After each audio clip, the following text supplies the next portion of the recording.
I haven't talked to you yet. Yeah. What is this yellow highlight mean in your courtroom? Let's No, go. it's in custody. Oh. It's Wanji. For Mr. Araujo, she just talked to him. He's gonna be left out for exam. Actually took that file.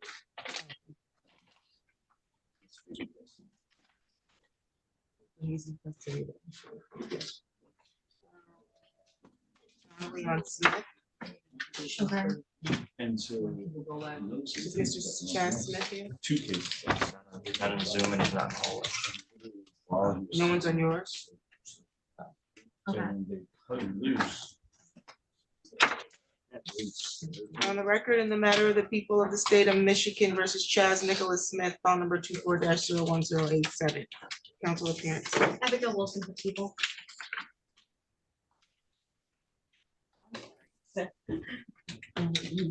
Assistant Public Defender Sarah Donnelly on behalf of the defendant Chad Smith was not present.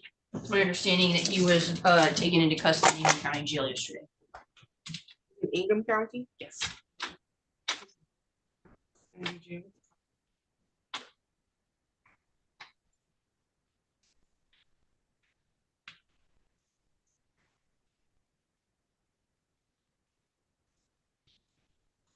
Yeah, he wasn't out there with the jail yesterday.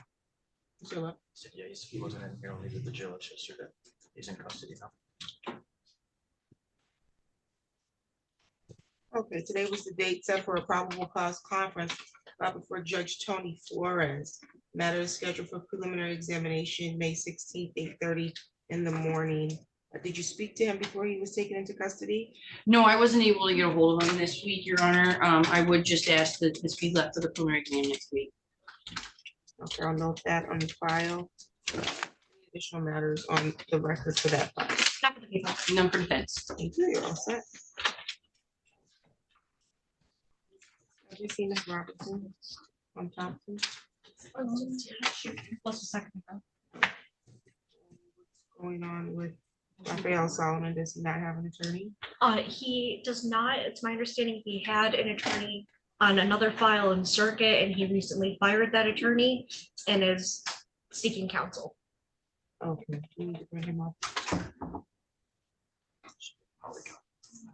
Yeah. Oh, he should be on Polygon. He should be. Okay, Mr. Araujo, you're all set. Your attorney says you're continuing to exam. Okay, thank you. You're welcome.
Be seated. Okay, and that's what Solomon on, I presume.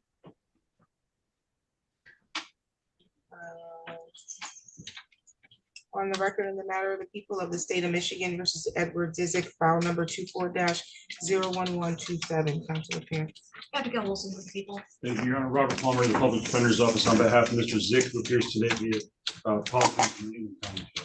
Okay, today was the date and the time scheduled for a probable cause conference, domestic violence, burden, and assault with a dangerous weapon. Matter is scheduled to proceed to exam before Judge Flores on May 16th at 9 o'clock in the morning in person at the court. Are we continuing to examine? I believe so. Yes, Your Honor. At this time, we're leaving the matter set for an exam, and my client has requested that I address that. You can do so at this time. Thank you, Your Honor. I am simply asking that the court consider a reduction either to a personal recognizance or a lower 10% bond. If the court has concerns about safety, I would suggest that the court could, with grant funding, provide a GPS tether. Mr. Zick does have alternative housing. He can reside with his uncle at 915 Riverview in Lansing. Mr. Zick is self-employed as a mechanic, and so he does have stable work or employment if and when released. I will also point out, Your Honor, that this was a date of offense from back in October, and Mr. Zick was just recently in the Ingham County Jail as recently as April, the first week of April of this year. And for whatever reason, the complaint in this case was never pushed through until after Mr. Zick was released. I think had he known about it, we would have addressed this long ago. I will also say, and I know Ms. Wilson has a response to this, but I will also say, Your Honor, for what it's worth, that the complaining witness in this matter has been just relentlessly contacting my office. I've not personally had any contact with her, but relentlessly contacting my office, asking for this matter to be dropped. We just advised her to speak to the Ingham County prosecuting attorney. But for all of those reasons, Your Honor, I would ask that the court consider a reduction. Counsel. Thank you, Your Honor. This is two assaultive offenses, and Mr. Disick does have a history of assaultive offenses. I think that the bond is appropriately set currently, and I will note that Mr. Disick has been contacting the victim from jail as early as 8:47 this morning. So I don't think that a reduction in bond is appropriate at this time. I just learned of that about 30 seconds before we started this hearing, Your Honor. So I was unaware of that. I have no proof of that. I'm certainly not saying she's lying, but I'm just saying that's not a thing I'm ready to address because I've just learned of it. Not that the prosecutor would be lying about jail calls, I agree. but nonetheless, the bond was set at 50,000 cash surety by Judge Ward, I believe, at the time that she arraigned him. At the time she arraigned him, she had more information before her than I did. She had his full and complete criminal history. I do have a bond recommendation that has portions of his criminal history, including that he has prior criminal convictions, home invasion, tampering with an electronic monitoring device, and attempt stolen property. This is charged as a domestic violence third, which means that he's previously been charged and convicted of assaulting and battering someone. These allegations, as alleged, involved a use of a dangerous weapon. I think that the information that you're providing, which is that there's phone calls to the public defender's office from the alleged victim requesting these charges to be dropped, would have a different impact if it wasn't coupled with the fact that there's been also calls made from the jail to this victim, and that might be what's prompting the relentless phone calls. If there's allegations that he threatened to kill the victim or her family, it's very serious allegations. I think the bond was set appropriately. The bond motion is denied. Matter will continue to examine any additional matters for the record. Last speaker, Your Honor. In addition to that, I'm going to remind the defendant of his bond conditions because the allegations stated on the record by the prosecution would constitute a bond violation, which is a contempt of court. And so you were advised at the time of your arraignment that you were not to have contact directly or indirectly with Adina Moon, and that you were not to be within 2,000 feet of wherever she was. Allegations have been made that you've made contact from the jail, which is a recorded call. And so if evidence is produced to sustain those violations, you can be sentenced for violating a court order. Contempt of court is punishable, maximum penalty 93 days in jail and or up to $7,500 in fines. Do you understand your bond conditions, and do you understand the allegation of the bond violation? Yes, Your Honor. May I speak? No, you may not. You need to listen. Yes, ma'am. I think there might have been a breakdown in your understanding of your bond conditions if there's allegations that you've made phone calls from the jail to the alleged victim.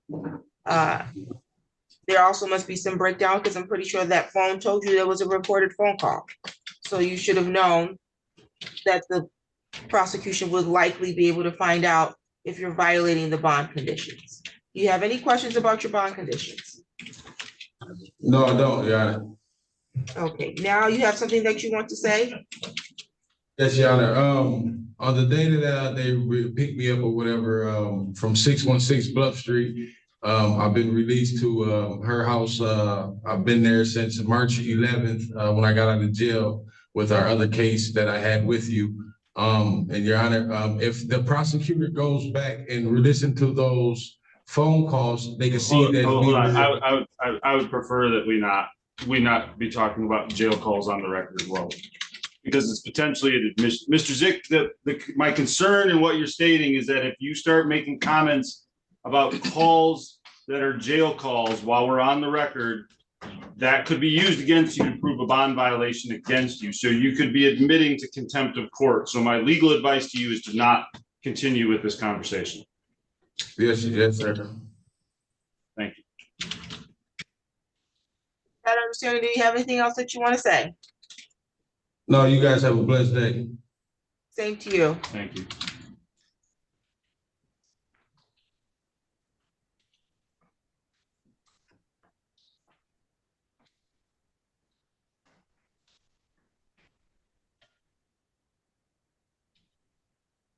You're free to go. Is it good for you to what? You're all set. Let the deputy know that you're free to go so they can put someone else in that room. All right, thank you, maybe you have a blessed day. Same to you. On the record, in the matter of the people, I think both of these people are in custody. Who is this over here from the Department of Corrections? Yeah, it's Mr. Laquan Jackson, with Mr. Carter as his attorney. On the record, in the matter of the people of the state of Michigan versus Laquan Jackson, file number 19-02673. May I approach? You may. Council appearance. Assistant Prosecutor Paige Petrowski on behalf of the people. At Police Court, David B. Carter Jr. on behalf of Mr. Jackson, who is present standing.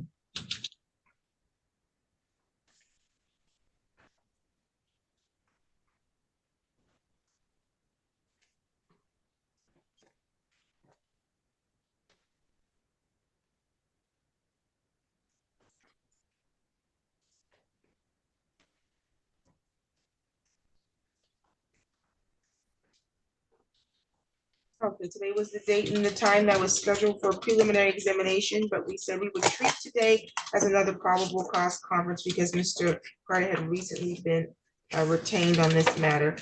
How are we proceeding today? It's gonna be a plea? Yes, Your Honor.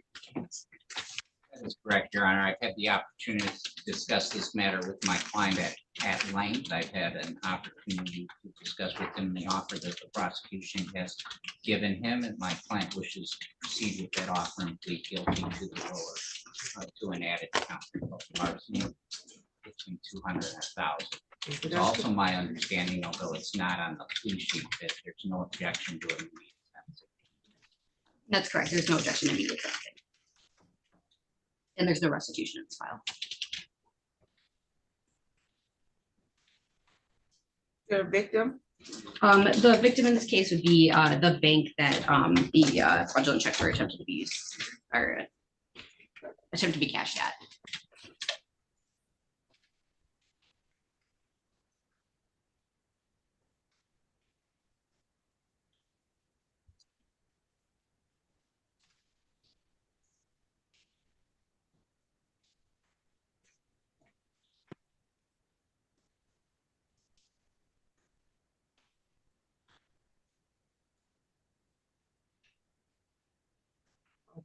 You have more information about this than I have. There is an allegation of fraudulent checks. Were these checks allegedly stolen from someone? They were, we just don't know who did the actual stealing of the checks. Says the victim and complaining witnesses of Douglas Patton.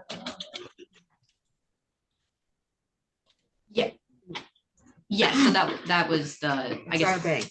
the owner of the checks. But, Dana Patton and Douglas Patton had their checks stolen allegedly, yes, so we can't have immediate sentence without a victim. my apologies. Okay. Nonetheless, you want to plead to the, I wanted to plead and get sentenced, but since it can't be, well, yeah, I still want to plead and try to get it over with as soon as possible. okay, you want to accept the offer? I don't have any concern about your time frame. That's not my concern. Okay. Okay, Yeah. my concern is whether or not you want to accept the offer. Yes, I would accept the offer. Okay, raise your right hand. Do you solemnly swear or affirm the testimony you're going to give is the truth and the whole truth under penalty of perjury? Yes, ma'am. Okay, you can put your hand down. Okay, the offer again is for you to plead guilty to an amended count one of larceny, $200 or more, but less than $1,000. In order to do that, you would have to give up multiple rights, and I do have an advice of rights and plea information sheet with today's date on it. Is that your signature? Yes, Okay, and you read over these rights with your attorney, correct? yes, ma'am. And you're willing to give up all of those rights today? Yes, ma'am. You understand that you have the right to the presumption of innocence, so you're innocent until proven guilty. You have the right to require the prosecution prove your guilt by proving each element of the charge being brought against you beyond a reasonable doubt. That's a right that you want to give up? Yes, ma'am. Okay, you have the right to confront in court and cross-examine any of the witnesses that are called to testify against you. You have the right to call your own witnesses or present evidence that you believe show a defense to the charge being brought against you. You have the right to remain silent and not have silence be used against you at your trial, or you can waive silence and testify on your own behalf. Give up all of those rights. Yes, ma'am. Anybody threatening you to get you to give those rights up? No, ma'am. Has there been any promises extended to you that get you to want to waive those rights? No, ma'am. You're in custody at the Michigan Department of Corrections until when? Until next week, Tuesday, but since I can't get sentenced, I guess until we get sentenced, I guess. You know, I'm kind of past my ERD already. Okay. Is that a alleged offense from 2018? Yes, ma'am. Pleading guilty because you believe you're guilty. Yes, ma'am. And you understand that a guilty plea could result in a conviction that you may need to report on a future job application. Yes, ma'am. Okay, and also a guilty plea could have impact on where you can travel or get immigration status. So you may not be able to travel to certain countries with this type of conviction. You understand that? Yes, ma'am. As to the amended charge of larceny, 200 or more, but less than 1,000, how do you plead? Guilty. Factual basis. May it please the court. I actually don't have the complaint in front of me. I'm sorry.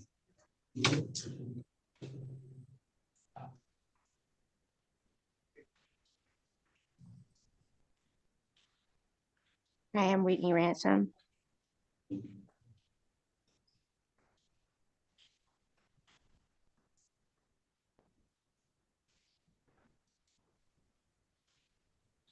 Your Honor, I have discussed this matter with my client.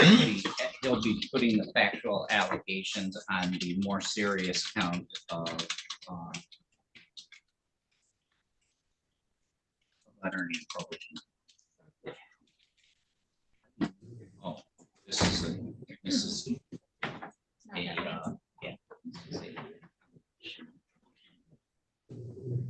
Mr. Jackson. How to move your screen up.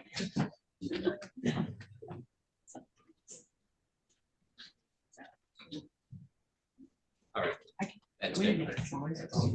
Sure.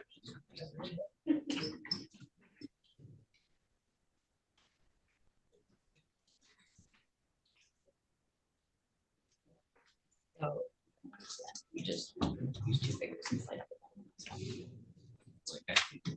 Okay. Mr. Jackson, on October 24th of 2018, were you at 6336 South Cedar Street in the city of Lansing, Yes, county of Ingham? yes, And at that time, did you hold an instrument that was a check in amount of $747? yes, And it was drawn on PNC Bank? yes, sir. It had you listed as the payee? Is that correct? Yes, And the drawer was Dana Patton, is that correct? yes, You had no legal right to have this check. Matter of fact, you speculated that you knew it was a false check, isn't that correct? yes, And you tried to pass that as a true check signed by Dana Patton, isn't that correct? yes, Thank you. That check was not cashed and PNC Bank did not give you any money, is that correct? yes. Thank you, Your Honor. I have no further questions. Any additional questions from the prosecution? No, Your Honor, thank you. The court is satisfied with the factual basis. I will accept your plea of finding a plea to be made freely, voluntarily, and intelligently. Does the prosecution had any contact with the alleged victim? No, Your Honor, we've not. We've attempted to make contact, but I haven't been able to actually speak with anybody.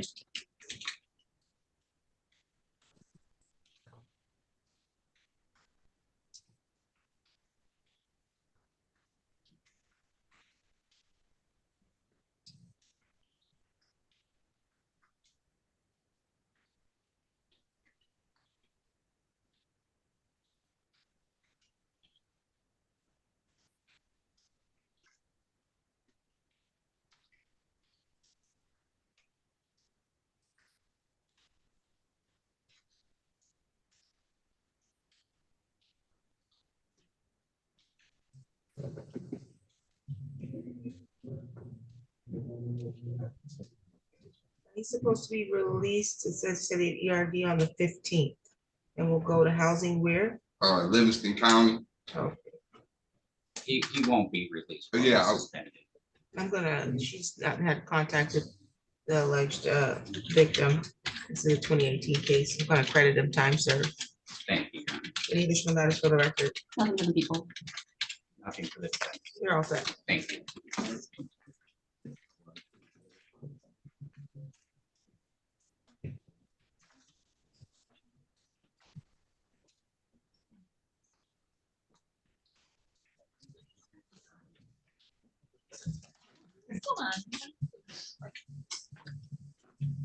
Who's in the jail?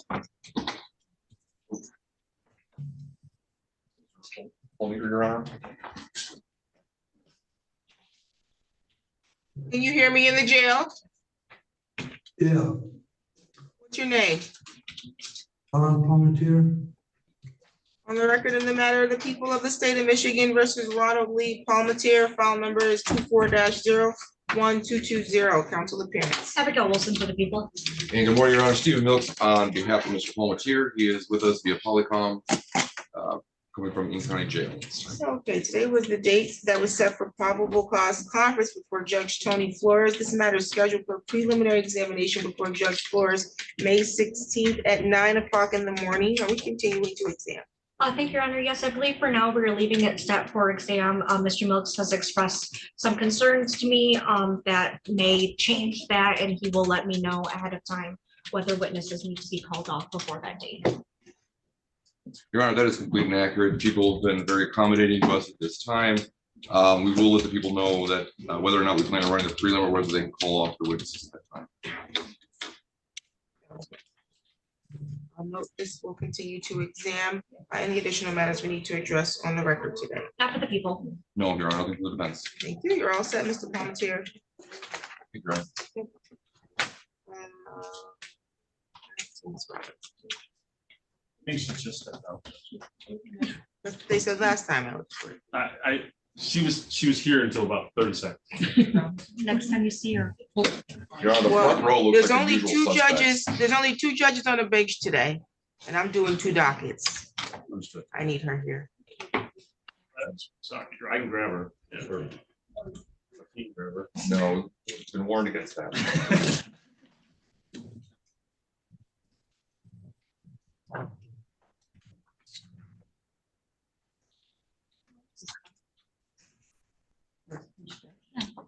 other judges? This is only me, myself and Judge Ward are the only two running the docket today. On the record in the matter of the people of the state of Michigan versus Calvin Thompson, file number 24-00886. Why counsel clearance. Good morning, Your Honor. Jennifer Lawton on behalf of the people. Aaron Robinson, Assistant Public Defender for Mr. Thompson. Mr. Thompson present. He is not present. It is my understanding that I believe he called the court earlier and stated that he's going to be late. I just found that out right now. He called Sylvia and said he lost his instructions and was gonna be late.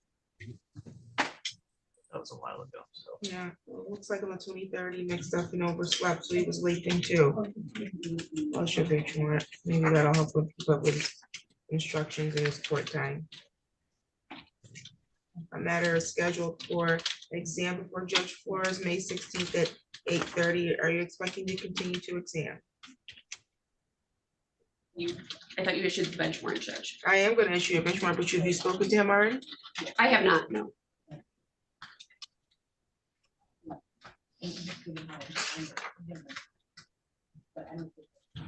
He did call me and leave a voicemail, but I haven't spoken to him directly. He has had contact with me. Okay. There's also a stipulated order to disclose and protect confidential records in this file. Do you want this addressed now or wait to see if he comes? Your Honor, if the court would be willing to sign that now, then I can still get that discovery over to Ms. Robinson. The people would request that this matter, if the bench warrant is going to be issued, that this matter not continue for exam next week, so I don't have to call any child victims unnecessarily. Okay, if he appears later, we'll contact your office to see if you can log on Zoom, okay? Thank you.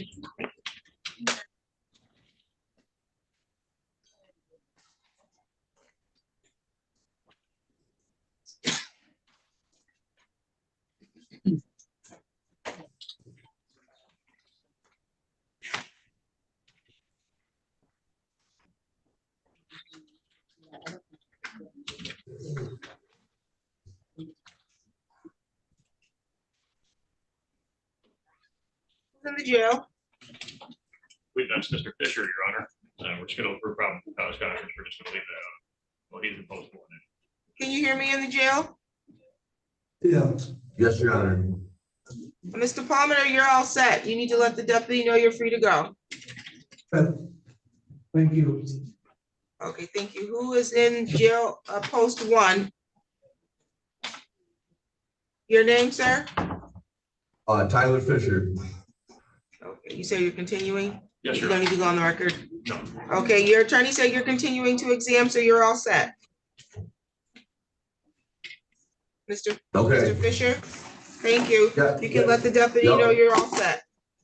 Thank you. No problem.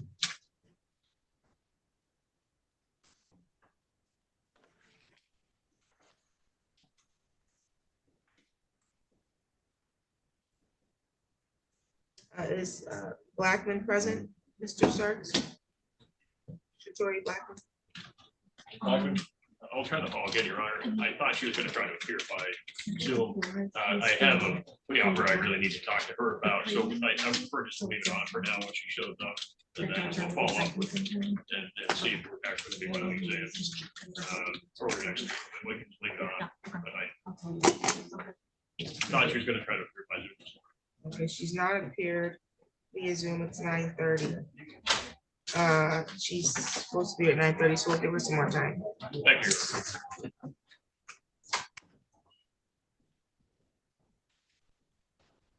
You also have, is it Vincent Home? Yes, Your Honor. Are- He's in custody though, and we're just also gonna leave that one on. Okay, you don't need to go on the record for that one. Correct. Very good, thank you. Thank you.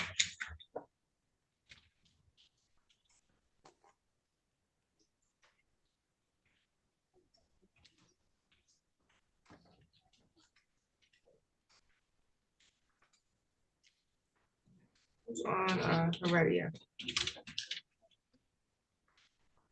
Besides Mr. Silverman. I believe that's Ms. Petrosky. Well, I know it's Mr. Trosky. I'm asking about the defense Yes. attorneys. He has 3 Oh. matters. Are you handling all three of those? I'm handling the PE. I think that I am aware what Mr. Lee is wanting to do for his 2 misdemeanors. Okay, is he downstairs? Okay. You can have him brought up. Okay, on the record, in the matter of the, we need Ms. Petrosky, where did she go?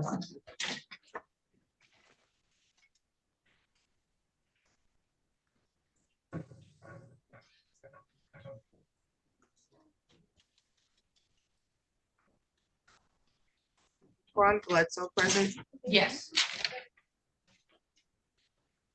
I'm representing him for Aaron Schroeder, he's out in the hallway right now.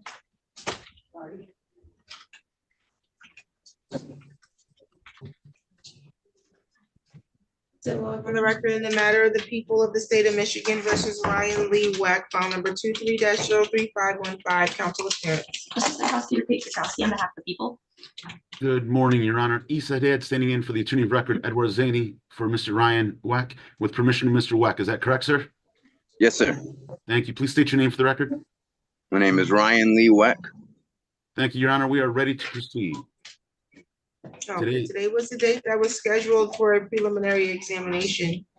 How are we proceeding? It's my understanding that Mr. Weck will be accepting an offer from our office and pleading guilty to an amended count 1 of controlled substance use. And I have a filled out plea sheet here. Yes. That is correct, Your Honor.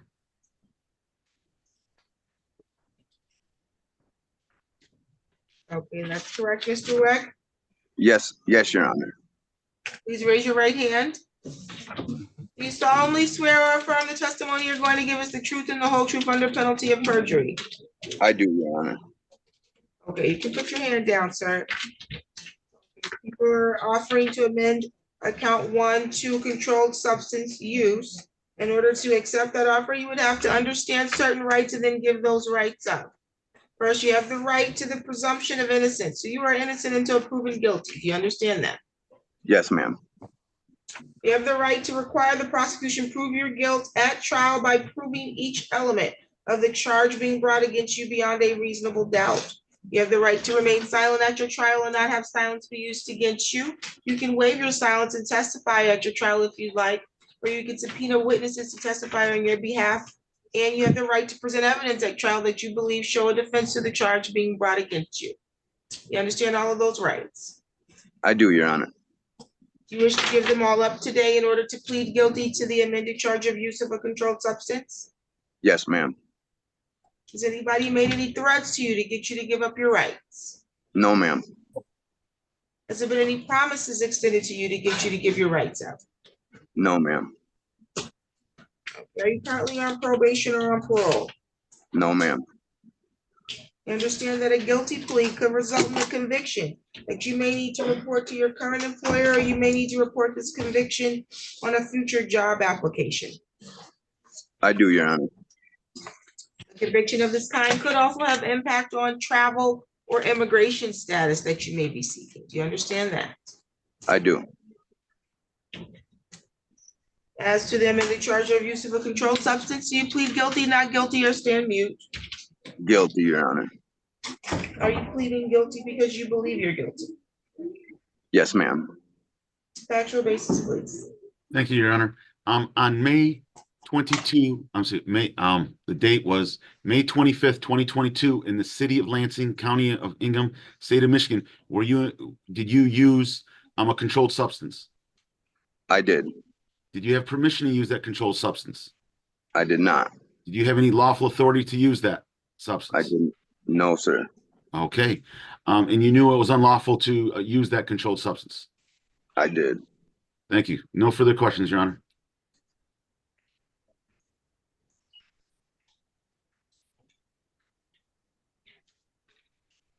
And none for the people.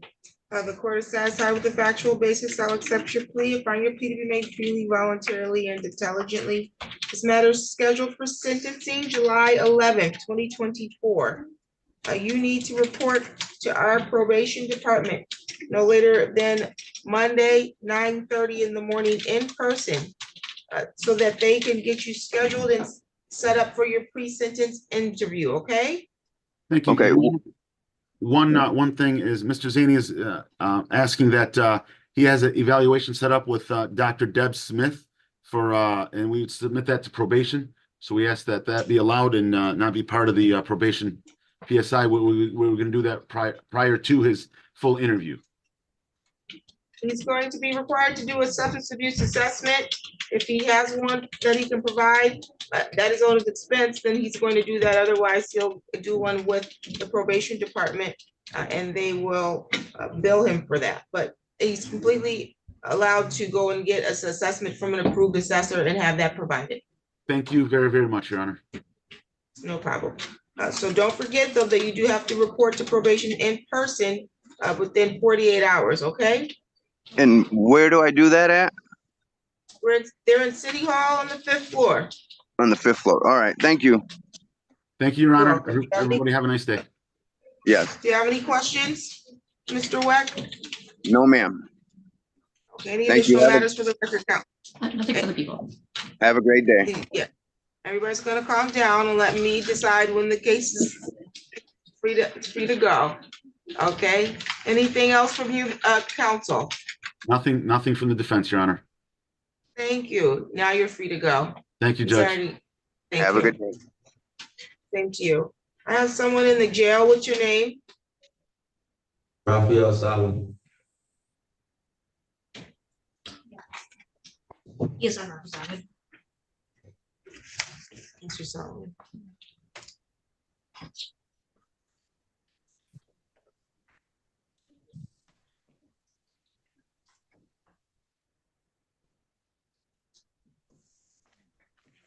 On the record, in the matter of the people of the state of Michigan versus Raphael Solomon, file number 24-01050. Council, may I have your appearance? Abigail Wilson, people. Okay, and then Mr. Solomon is present via polycom from the Ingham County Jail. Mr. Solomon, I have here that you were previously arraigned by Magistrate Milmore back on April 27th, at which time you declined court-appointed counsel.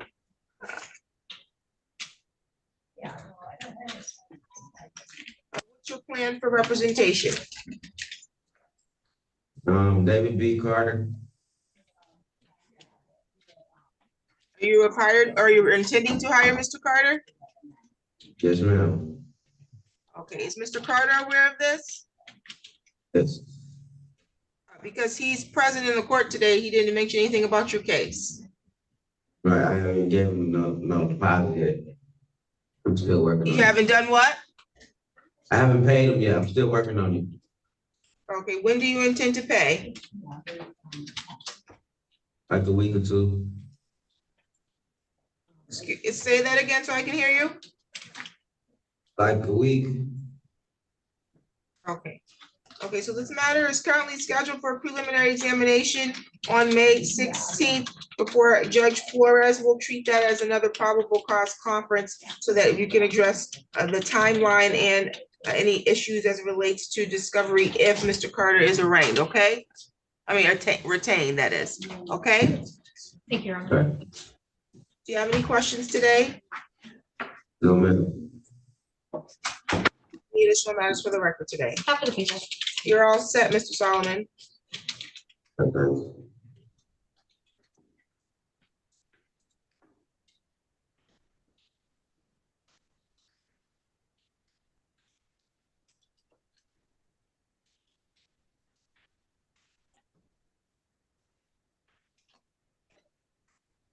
You can let the deputy know that you're done.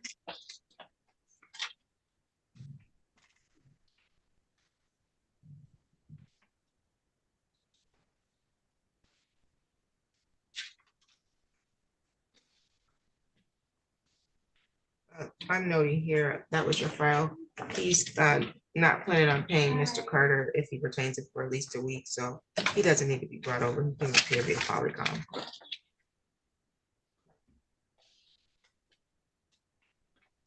Mr. Heredia? Yes. On the record, in the matters of the people of the state of Michigan versus Antonio Heredia, I have file numbers 18-05847, 24-01168, 24-01171. Council appearance, please. Assistant Prosecutor Paige Petrosky on behalf of the people. Good morning, Your Honor. Wayne Silverthorne on behalf of Antonio Heredia, who's standing at counsel table to my right. Okay, Mr. Heredia, I have you scheduled today for a preliminary examination on the felony file, and we reset the 2 misdemeanor files to be addressed today as well. How are we dealing with these? So it's my understanding that on the for the case that's set for preliminary exam for today, that Mr. Heredia will be waiving the preliminary exam, and people would also unconditionally surrender and ask that the case be found over as charged. In regards to his misdemeanor files, Mr. Lee, his representation on those files was double booked. He's doing walk-in arraignments today. But I've spoken with him, and he's been in communication with Mr. Silverthorne. And so for both, there's been an offer conveyed for the case involving the DWS charge, where if Mr. Heredia is able to get a valid license, we would dismiss for compliance. And then for the misdemeanor MDOP charge, the events surrounding that are related to the events in the felony file that he'll be waiving up today. So that will we'll be asking for adjournment, so that could be worked into some sort of global resolution on the file. Those, I would affirm that those are correct statements, and I would note that Mr. Heredia is going to be remaining on the docket in some fashion. Anyway, at least till June 28th, which is sentencing for his for another case. Okay. So June 28th, he has a case before me. he's a sentencing. So you He want pled guilty the last misdemeanor week. set to June 28th? Pardon? You want the misdemeanor set to June 28th, or? Or anytime in between then. I would think would be enough time to resolve them. My guess is that that one misdemeanor, as was noted, is related to the others, will probably be folded into that case and dealt with all, because they're all county cases. Okay. Let me get the date for the misdemeanors. We can do it before. Sentencing on the MDOP.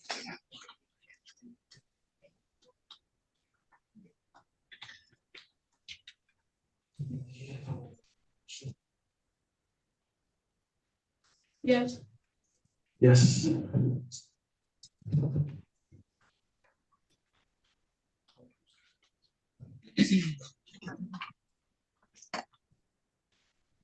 Okay, Mr. Heredia, you understand that you have the right to have a preliminary examination in your felony file here in the district court. Understand the purpose of the preliminary examination? Yes, ma'am. You have the right to require the prosecution put forth evidence to establish that they have sufficient probable cause that these crimes were committed, and sufficient probable cause that you committed these crimes. You understand that? Yes, ma'am.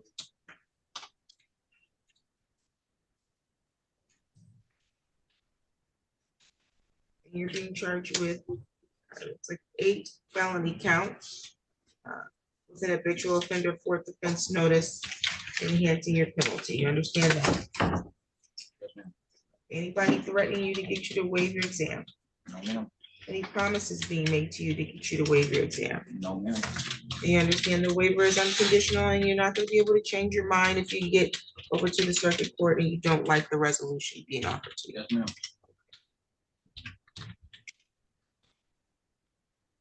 Bind over date is going to be May 22nd. That's the date the circuit court's going to get the file from the district court. You do not need to appear in the circuit court on May 22nd unless Mr. Silverthorne files a motion for you to be rearranged at the circuit court level, okay? Yes, ma'am. Otherwise, your next court date will be a pre-trial and circuit court. Your attorney will be made aware of that date. Yes, ma'am. Have any questions? No, ma'am. I will set at 100,000 cash surety. That will continue. Any additional matters for the record? Nothing from the people. Let me put your dates on the June 1, 18, June 18th at 1:30, 8:30 on both of the misdemeanors, okay? Any additional matters for the record? Nothing for the people. Nothing for the defendant. Thank you, Your Honor. Thank you, you're all set.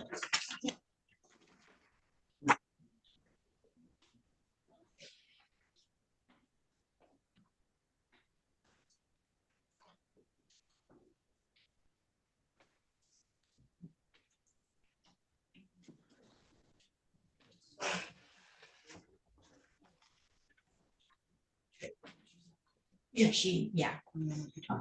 Yeah, I spoke with her.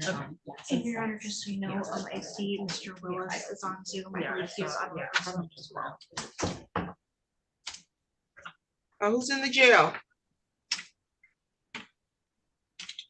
Can you hear me in the jail? Yes, ma'am. This is Kane What's your Alvarez. name? Okay. Alvarez. That's our doctor. Okay. On the record in the matter of the people of the state of Michigan versus Kane Montana Alvarez, file number 24-01053, council appearance. Assistant Prosecutor Paige Petrosky on behalf of the people. Mark Shire on behalf of Kane Alvarez. Okay, Mr. Alvarez was set for a preliminary examination, but I do have a note that we would treat today as another probable cause conference. Because the attorney had a conflict. Counsel, how do you want to proceed on this? Do you want to continue to exam? Is there any way I can talk to my attorney for a quick second? Well, we're on the record now. You've not spoken to your attorney yet? I have yesterday, but I was under the assumption because I had took a plea to get this dismissed, and I don't know what's going on. I just wanted to try to figure out what was going on. Was there an offer on this? Yes, Your Honor. This case is part of a global resolution that's currently, or with a case that's currently in the circuit court. I don't have all of the intricacies of the offer, but basically once he successfully pleads guilty and is sentenced on that file, then people would be dismissing this file. And I believe Mr. Scherer was intending to ask that the next prelim date or PCC date be adjourned until after the sentencing date so that we could just handle this matter once basically the other case had been resolved and worked through. Okay, Mr. Alvarez, does that answer your question? Yes, ma'am. Okay, very good. Okay, so when is his next court date on the matter in the circuit court? He is set for sentencing on June 24th.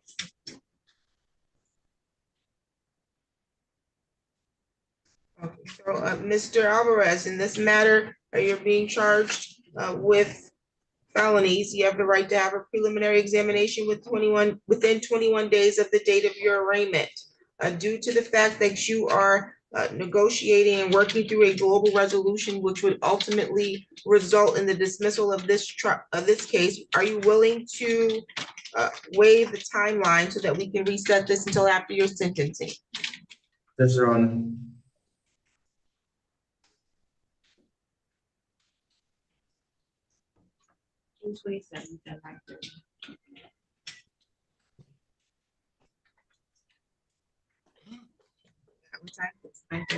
June 27th at 9:30.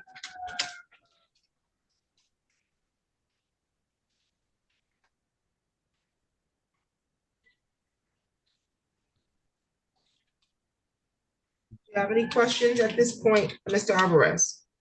No, Your Honor. I would just like to talk to my lawyer for 2 seconds, if that's possible.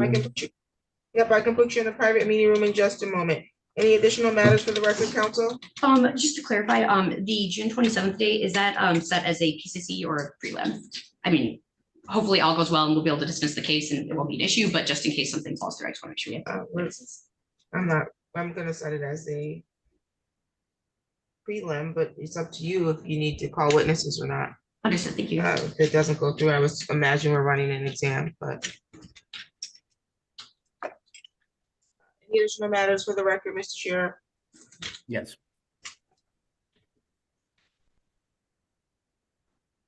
What is the additional matters? No, I'm sorry. I'm satisfied with the new date. Oh, okay. Thank you. I'll put you and your client in a room. Okay.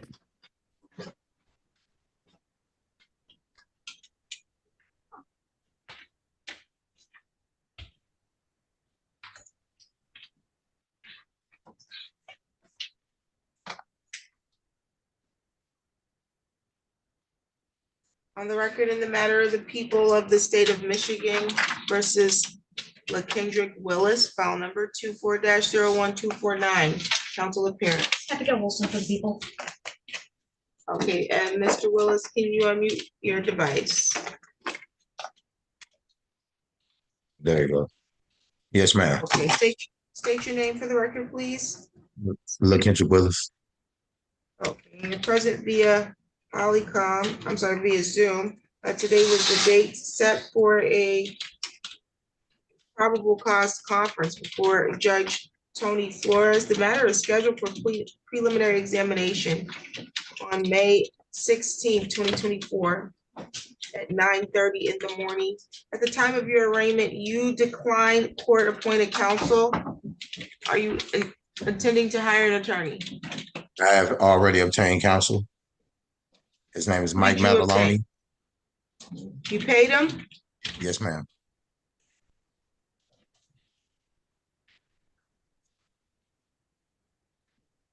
And I didn't catch the part you said the time. I got May 16th for the prelim or next. May 16th at 9:30. That was the same date and time they gave you at the time of your arraignment. You would have received notice to appear for that. Yes, ma'am. But I gave me some paperwork. Yeah, I don't have it in front of me. Okay. So Mr. Mataloni has not yet filed an appearance. I'm assuming he'll do that and then he can get his discovery. Otherwise, we'll see you in person before Judge Flores on May 16th at 9:30, okay? Yes, ma'am. Thank you.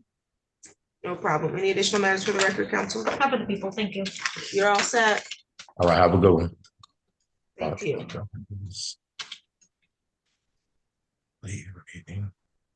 Have we seen Shatori Blackman? Oh, Your Honor, when I try to call her, it goes straight to voicemail and I try to email her. I hope she hears my.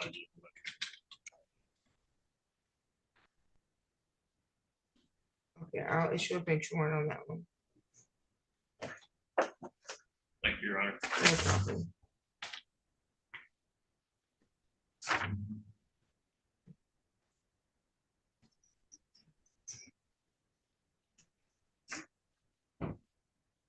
You said Johnny Barney is present? Yes, Your Honor, Barney is present out in the hallway. Okay, on the record in the matter, the people of the state of Michigan versus Johnny Barney, phone number is 23-03790. Appearance for the record. Assistant Prosecutor Paige Petrosky on behalf of the people. Assistant Public Defender Sarah Donnelly on behalf of the Attorney of Record Aaron Schroeder for the defendant Johnny Barney, who is present and standing to my right. Thank you, Mr. Barney. Today was the date set for preliminary examination. So how are we proceeding? Your Honor, I sort of busy morning. I haven't, one of my officers is present and I'm not sure if the other officer is present or not. I believe that it's going to impact Mr. Barney's decision. This was Wilson just stepped up to see if Officer Salinas was present.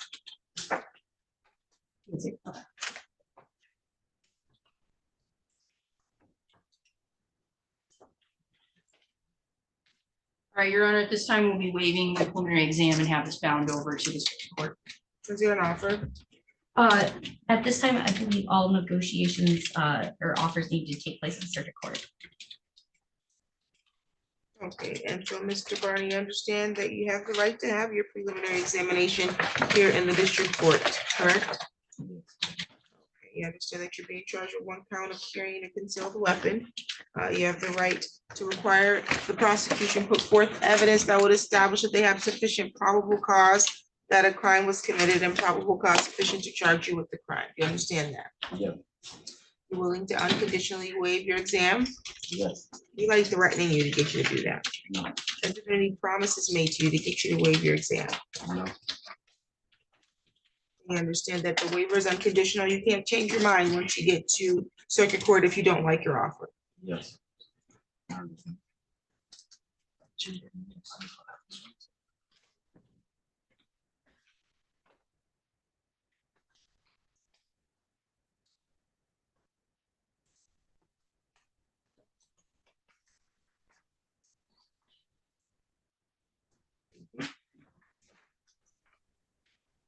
On your waiver to be freely and voluntarily given, your bind over date's gonna be May 22nd. You do not, however, need to appear in court on May 22nd unless your attorney makes a motion for you to be rearranged, okay? Next court date will be a pre-trial in circuit court, okay? Yes.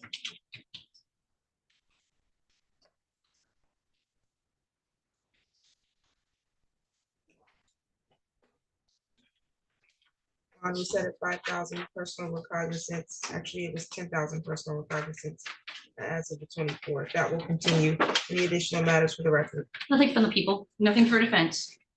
You're all set, sir. The record in the matter of the people of the state of Michigan versus Darius Coleman, file number 24-00402. Council appearance. This is the prosecutor, Paige Petrosky, on behalf of people. Mr. Coleman. Yes, yeah. Good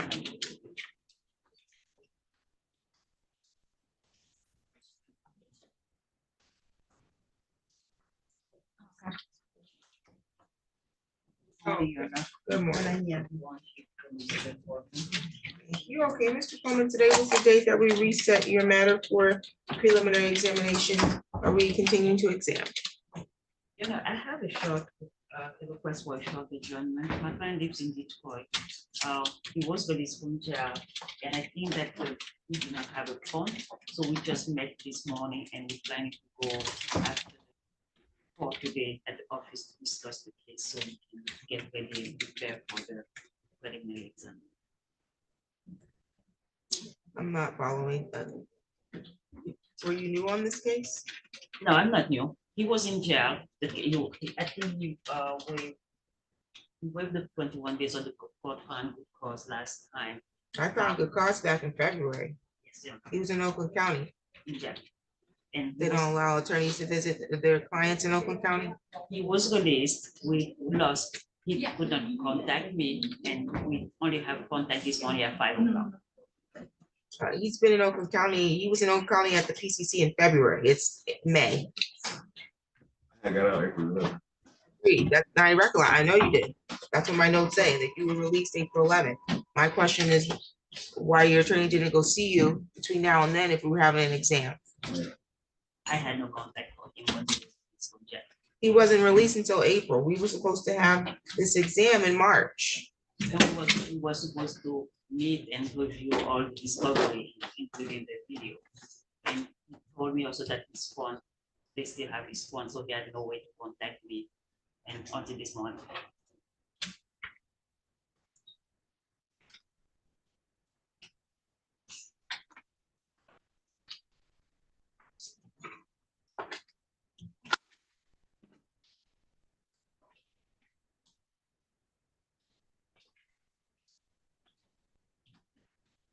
You don't have your phone?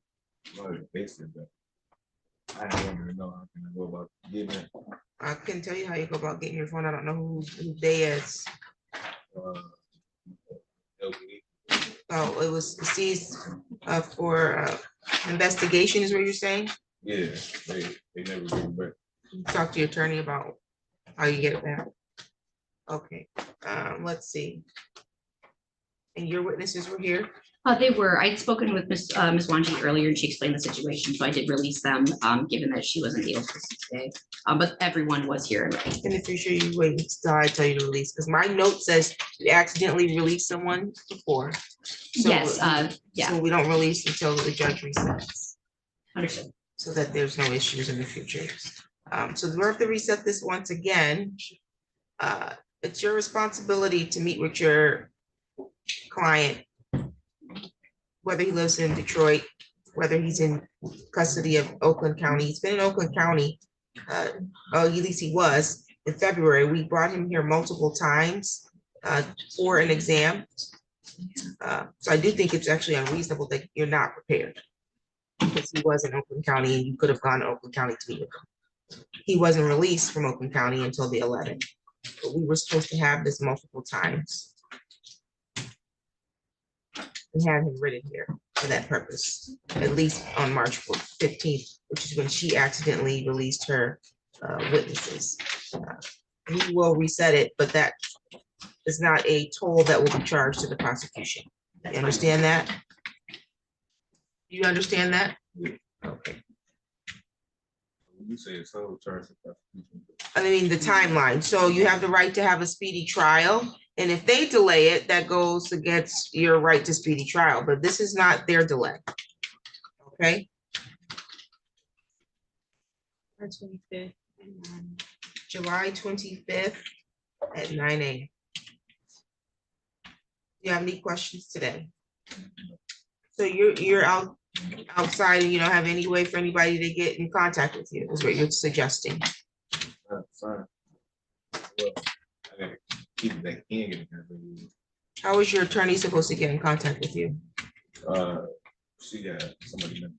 Okay, someone who can track you down? Yeah. Okay. Did you make an appointment for a date and time that you all are gonna meet when you step out of here? Or does she just gotta start waiting to track you down after you walk out of here? No, she said it was coming up Okay, sounds good. Any additional matters for the record? Nothing for the people. We'll get you your notice to appear. You're all set. Thank you. No. On the record in the matter of the people of the state of Michigan versus Daquan Bledsoe, file number 24-01187, council appearance.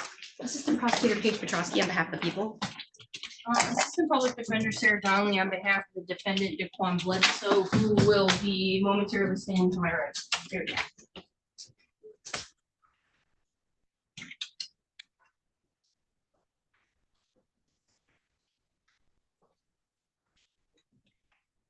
Okay, today was the date and the time that was scheduled.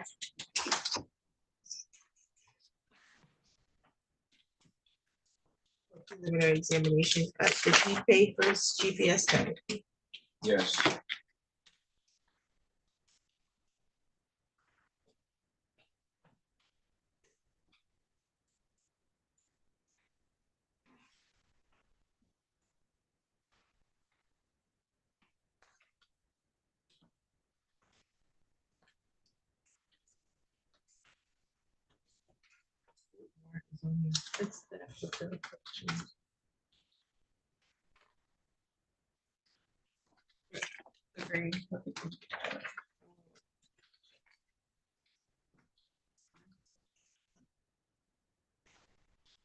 That's what I'm signing. Doesn't give me a case number. I put it in the docket, so I don't know if you mistook it for something that is. I put it right under his side of the other one. This? Yes. I watched it. That was sent to for signature yesterday, but I just put it in with the other file since he was gonna be here today. Well, it doesn't have a case number. What case number is in the accident? It's like these are the ones I just signed. I mean, I just pulled these out to be signed. I haven't signed these yet. Those are for to be signed. Okay, I see.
Okay, here it is. Here. Let's see. City of Lansing versus Saquon Bledsoe, file number 16-02941. Bledsoe, looks like you.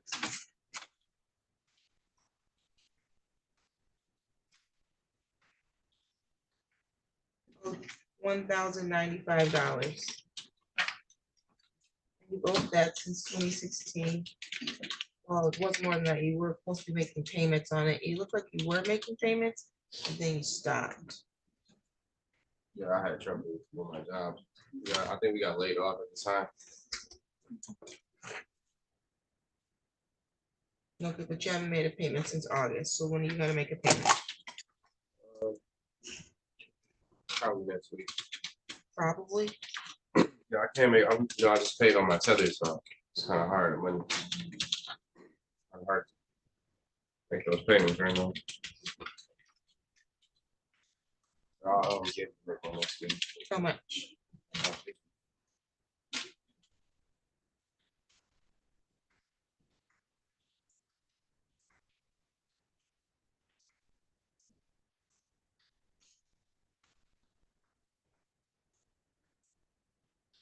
Next week, Friday is the 17th, so you'll make a payment of $50 by May 17th. Yes. So if you were making monthly payments, you'll make a payment of $50 per month on this by the 17th. Yes.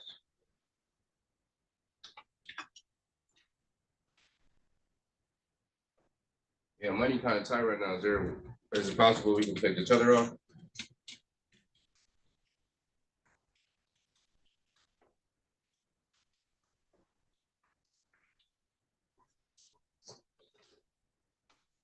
You can push that one. Let's see, back to the felony file. How are we proceeding? It's my understanding that Mr. Bledsoe would be unconditionally waiving up to the circuit court, and the people would also unconditionally waive the right to preliminary examination that the case be bound over. There an offer or negotiations going to continue? Negotiations are continuing.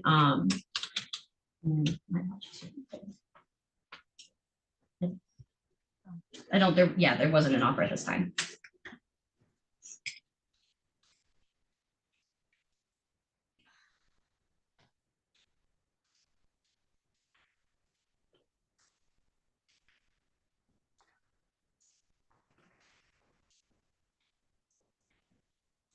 Okay, Mr. Bledsoe, you understand that you have the right to have a preliminary examination in this file, Yes. and you have the right to require the prosecution put forth evidence to establish that they have sufficient probable cause that a crime was committed and probable cause sufficient to charge you with the crime. You willing to unconditionally waive your exam? Yes.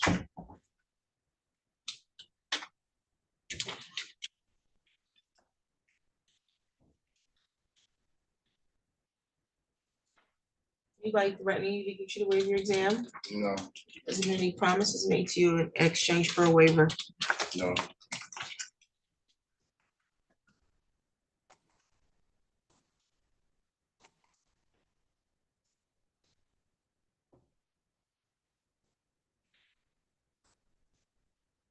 Over date is May 22nd. That's the date circuit court gets the file from the district court. You do not need to appear in court on that date unless Ms. Donnelly wants you rearranged at the circuit court, okay? Okay. And then she'd have to file a motion for that. Otherwise, your next court date will be a pre-trial and she'll be made aware of that date. You stay in contact with her, okay? Okay. Okay, let's see.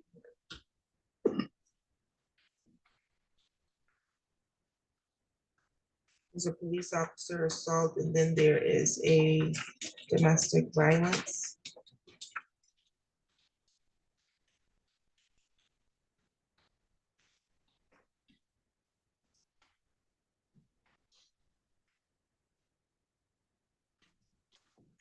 Almost at it, 100,000 cash surety with GPS tether, but there's been violations of those conditions.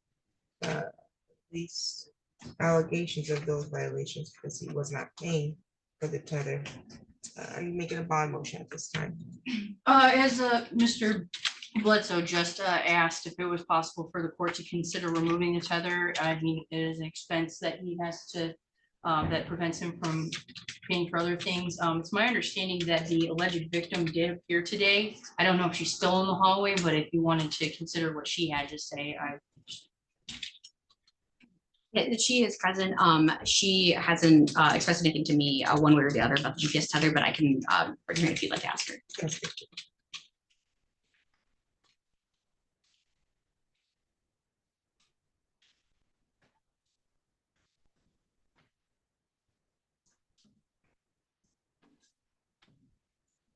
Yes, I'm so sorry. I didn't see it really. So I'm just gonna come back and send. So. Did you ever try to send it to me?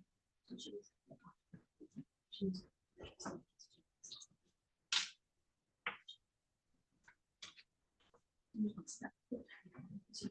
she can see you. Yeah. Over there with the prosecutor. Okay, what's your name, ma'am? Can you spell that? SATAITSHIA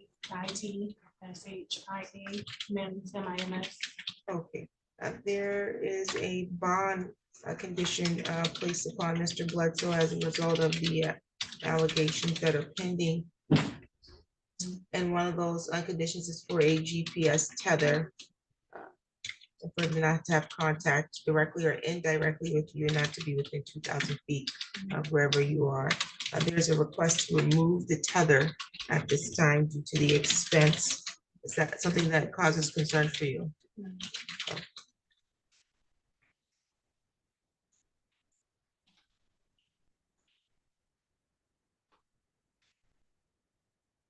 The GPS tether will be removed. The no contact order will continue. Okay. Do you have any questions about that? No, no. Do you have any questions, ma'am? Any additional matters for the record? Nothing from people, nothing for defense. You're all set.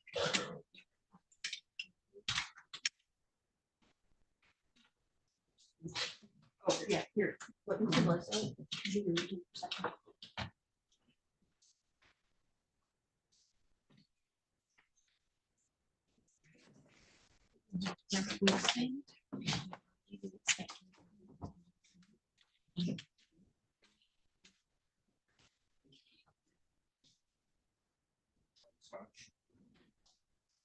Is Nicholas Falsetta present? Yes. Okay, on the record in the matter of the people of the state of Michigan versus Nicholas Falsetta, file number 24-00351, counsel appearance. Attorney Luke Ritter from the Public Defender's Office, here to represent Mr. Falsetta, who is in my right. Okay, today's the date that is scheduled for sentencing. I do have a pre-sentence report that was dated prepared on April 22nd, 2024. You got a copy of that, counsel? Yes, Your Honor. Yes. Do we need to make updates, corrections, or deletions? Nothing from people. Nothing from the defense either. Okay, you can make allocution. Okay, thank you, Your Honor. Your Honor, Mr. Falsetta, to my knowledge, doesn't have any type of criminal history at all. He's been working full-time at Altera Landscaping, where he works from generally 7 a.m. to about 5:30 p.m. Monday to Friday. He's already completed his drug and alcohol assessment in this matter. He's had no issues since he's been on bond. I would ask the court to sentence him to a term of probation as recommended, to grant him 7411 status, to give him the opportunity to earn a non-public record. He's certainly willing to do any type of testing or outpatient treatment is recommended to address any lingering issues. Thank you. Did your client want to make a statement? No, I'll make that. Okay. I reviewed the prior criminal history as indicated by you, Mr. Goodrich. There's no prior convictions other than this, which would make him eligible for status under 7411. The court believes that the report and the recommendations are appropriate. I'll adopt the recommendation and be placed on a term of 6 months probation. While on probation, he has the following conditions: not to use, purchase, or possess alcohol, marijuana, or controlled substance unless he has a valid prescription. He's not to possess a firearm or any other dangerous weapon. He must obtain and maintain employment. Submit to random preliminary breath testing In your analysis testing, he's responsible for the cost of that, okay? Thank you, Your Honor. No problem. 7411 status will be granted. There's a $30 per month oversight fee that you're responsible for while on probation. It's a $75 crime victim rights that must be assessed, plus a $50 state minimum cost that also must be assessed.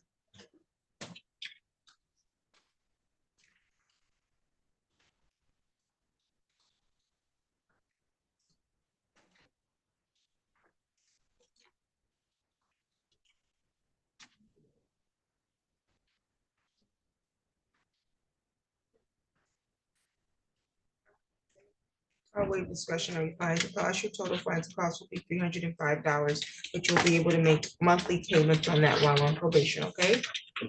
There's an advice of rights as to probation. You have the right to request early termination from your probation status.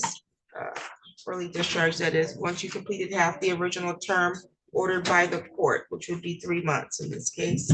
Once you complete 3 months without having any violations, you can make a request by submitting a MC 512 form, which is the court's notice regarding eligibility for early discharge form. You can get that off the court's website, or you can get a copy from your probation officer. You would complete that, file a copy on the prosecutor's office, and submit a copy to the probation department. The prosecution has 14 days from the receipt of that to file any written objections to your early discharge. Do you have any questions? No. Any additional matters for the record?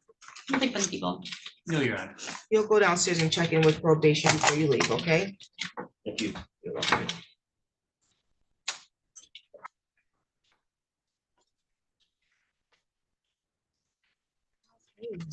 That was all set up. Derek Jones is in custody. Are we running an exam? I just need to check one last time to see if the victim is here, and if not, that will be a dismissal. Okay, while you do that, I'll do Brian Knox. On the record in the matter of the people, it's a sentencing. The state of Michigan versus Brian Knox, file number 24-00515. Counsel appearance. Yes, no, also for the people.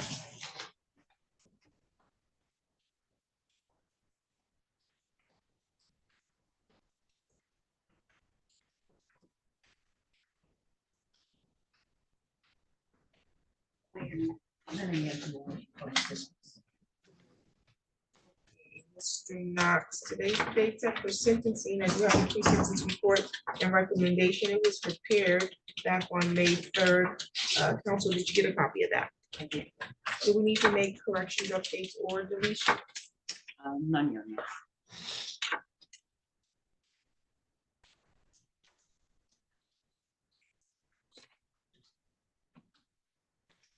Make allocution. Thank you, Your Honor. My client has started doing everything that was required from him for the operation. He has a therapist addressing substance abuse. He's seeing the therapist twice a month. He also has remained substance abuse free. He has the support of his family. He has kept his job, and this is actually his busiest period on the year of the year. He's working 60 hours per week. He's making good money. He explained to me that he has no need at this time of using.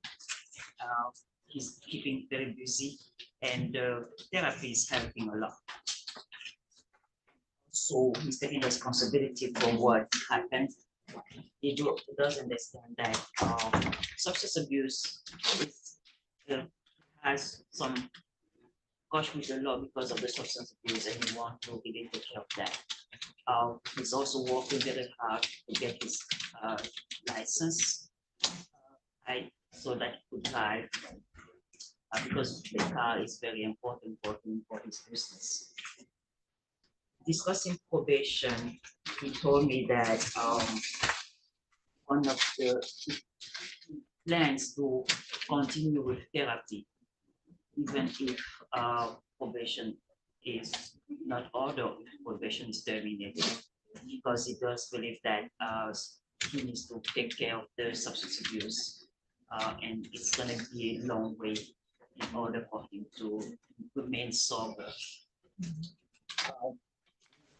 That the recommendations are just. However, my take is that with him being so busy, I understand that the reporting is by Zoom. With him being so busy, I don't want to set him up for failure. He needs to get an employment, and if he doesn't work as much as he can for this spring and summer, coming winter time, the income will not be there. He did explain to me when from the report that when during low season, he only brings like 1,100, 1,300 per month. During high season, it's different, and so he's making a lot of money during the busy season. If the court believes that probation is required at this time, we would respectfully request that it be a short probation. And like I say, he's already doing whatever was requested for him and what the probation has recommended, what his assessment had recommended. So you might want to make a statement. Yes, Your Honor. I have been doing the things that I've been asked. I've been seeing a therapist at CMH, Lizzie Bryan. I see her twice a week. We have set up a goals list of things that I have to do before I'm released from therapy, including going to get seeing a doctor to get a physical treatment so they can give me like medication legally. Then going to AA or NA classes twice a month as a requirement of the therapist, just some of the goals that we set up. And yeah, I'm just looking to put this behind me and move.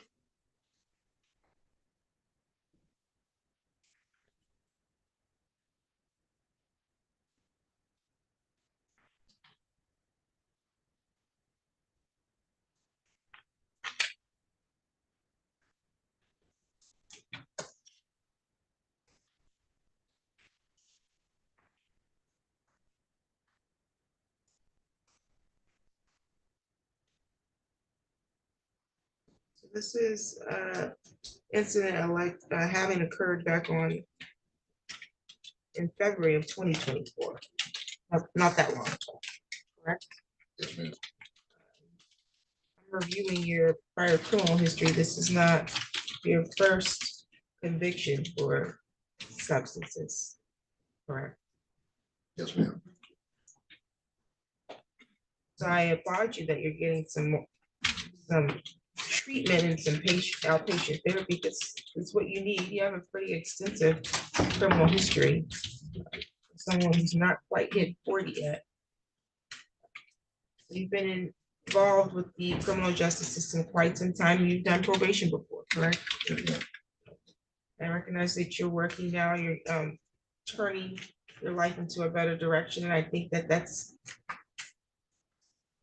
to be acknowledged, but that does not give the court cause or reason to believe that this is a case that shouldn't have any judicial oversight. This is a situation where it hasn't happened that long ago. You have a prior criminal history that is similar to this type of behavior. And then when we sent you to be assessed prior to your sentencing, it came back that you did have a mild cocaine use disorder, but that it was believed that you could address this by doing some outpatient treatment, which is what you're already doing. But you've just begun that treatment.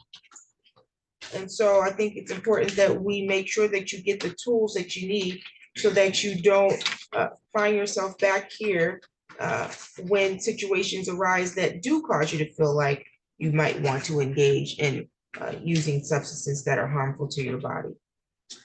I also see your driving record, and I know you're seeking to try to get your license reinstated, did you do any OWI specialty court or something when you got your license taken?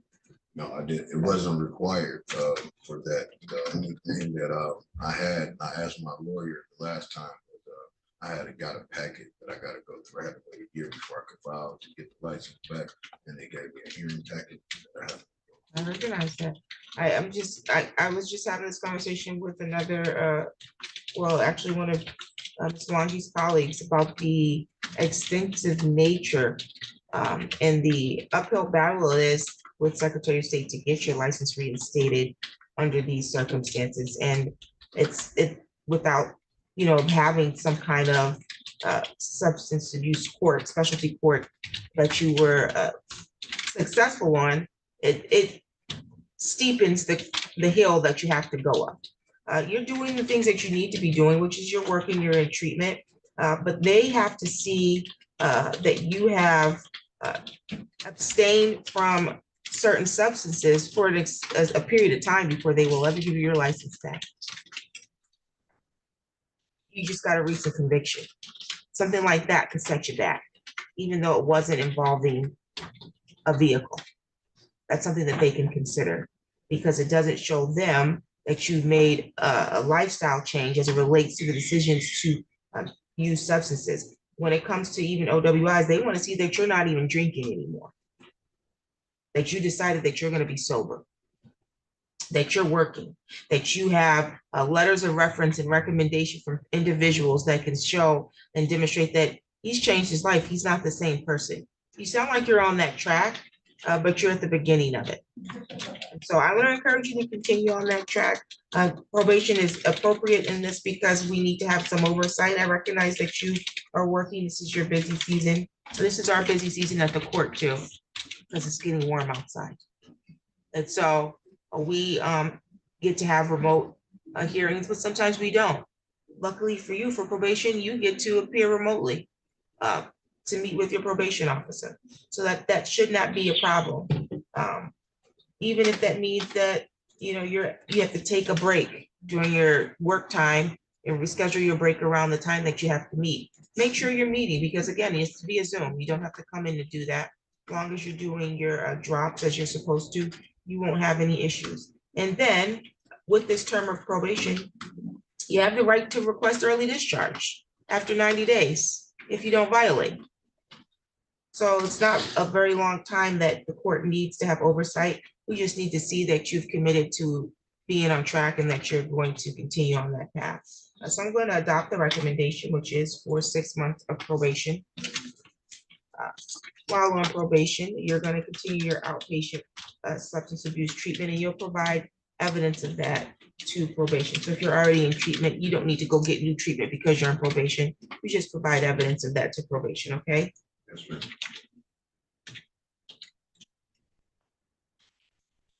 Will be required to submit to random preliminary breath testing and/or urinalysis testing. You're responsible for the cost of that. You need to maintain your employment and provide proof of that to the probation department. You're not to use or possess alcohol, marijuana, or any other controlled substance unless you have a valid prescription.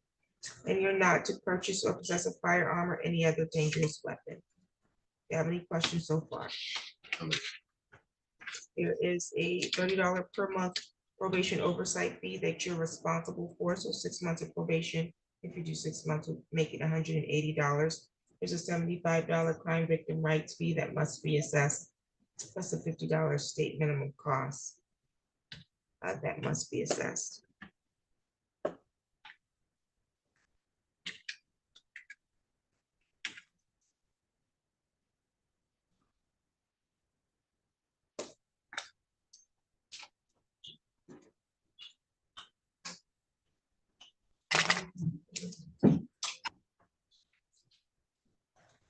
Okay, your fines will be a total $305. You'll check in with probation before you leave. I've already advised you of your right to request early discharge after you completed half the original term ordered by the court, so long as you've not violated within the 90 days preceding that request. You can make that request by getting the court's MC 512 form. That's the notice regarding eligibility for early discharge from probation. You can give it off the court website or you can request it from your probation officer. If you complete that form, you file a copy on the prosecutor's office, and then you also bring a copy to the probation department. The probation officer can make the request on their own, and they would do the same process. If it's set for a hearing to address your request, you have the right to be represented by an attorney at that hearing. You would have to hire an attorney, though you don't have the right to court-appointed counsel for that hearing. Do you have any questions? No, ma'am. Once again, you'll go downstairs, check in with probation, and then you'll be all set. And good luck to you. Any additional matters for the record, counsel? That's for the people. Thank you. Thank you. You're all set.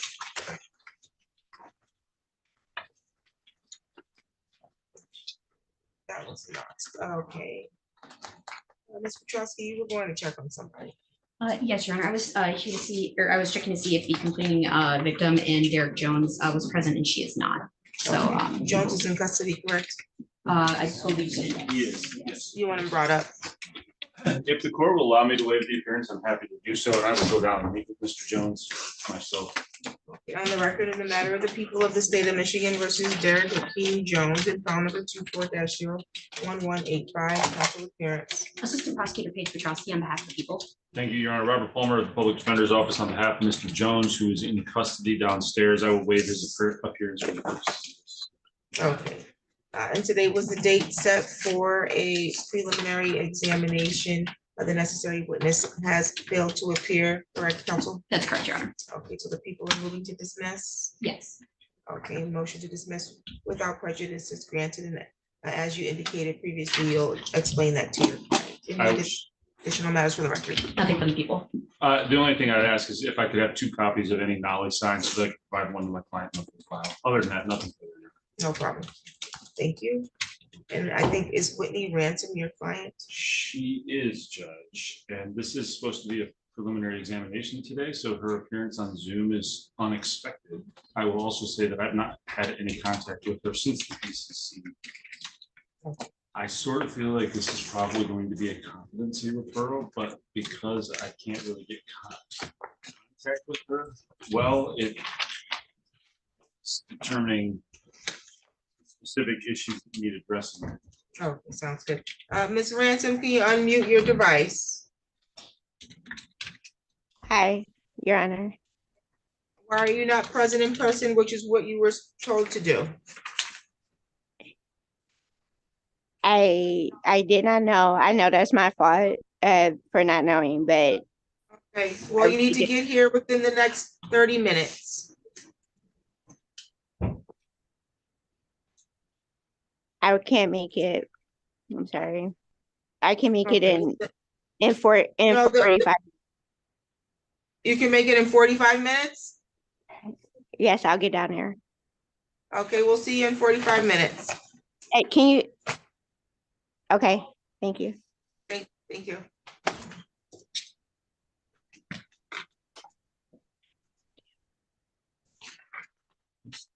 Thank you. Mr. Etheridge, you have Angela Richardson. Ms. Richardson. Okay, on the record in the matter of the people of the state of Michigan versus Angela Richardson, file number 24-00340, counsel appearance. Assistant Prosecutor Paige Petrowski on behalf of the people. Attorney Derek Etheridge from the Office of Public Defender on behalf of Ms. Richardson is in the courtroom standing to my right. Ms. Richardson, today's the date set for sentencing. I do have a pre-sentence report and recommendation. It was prepared back on April 29th. Counsel, did you get a copy? Yes, Your Honor. Yes, Your Honor. We need to make corrections, updates, or deletions. None for the people. Yes, Your Honor. On page 2, where it says unemployed, she advised me yesterday that she is currently self-employed. She started a painting handy woman business a couple of weeks ago. Has her first job now that she's currently working on. She's hopeful to maybe earn around $500 a week, but she doesn't know for sure at this time. You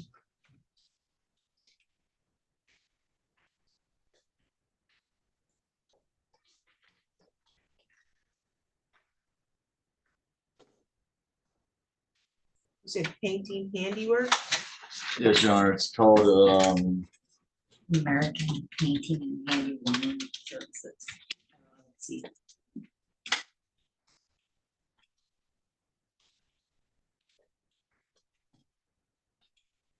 Any additional changes? Two updates, I suppose, on the second page where it talks about mental health history, I did want the court to know that she was recently hospitalized for 10 days at Cedar Creek Hospital in St. John's. She was having a mental health issue where she was suicidal. She's currently and has been ongoing seeing her psychiatrist every week.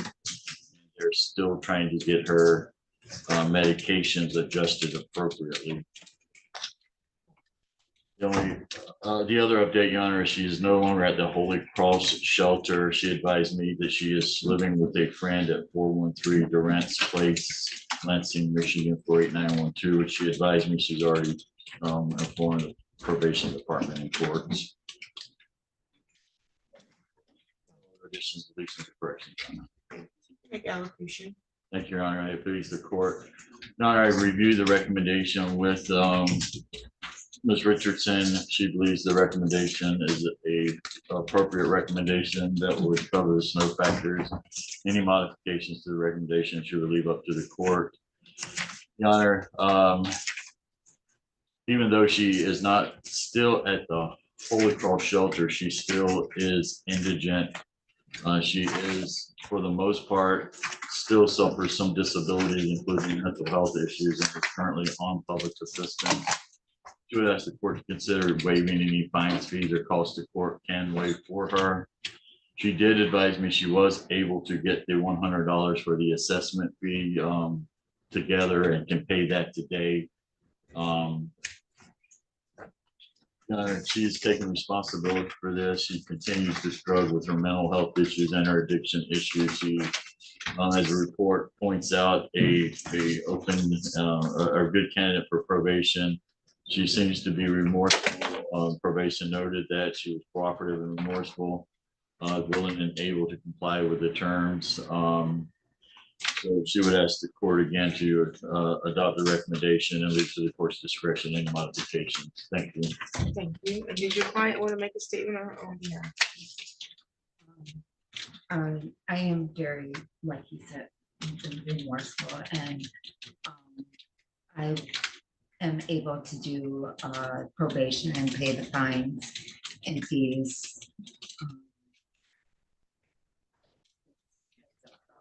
Thank you.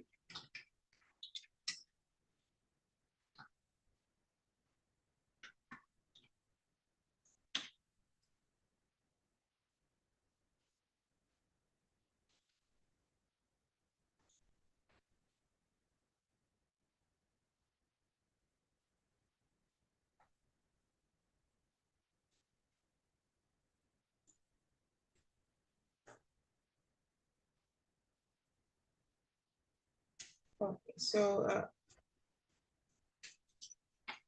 Ms. Richardson did meet the criteria for a severe opiate use disorder in early remission, along with some other concerns referencing her mental health. The court has reviewed the pre-sentence report and the recommendation, as well as her prior criminal history.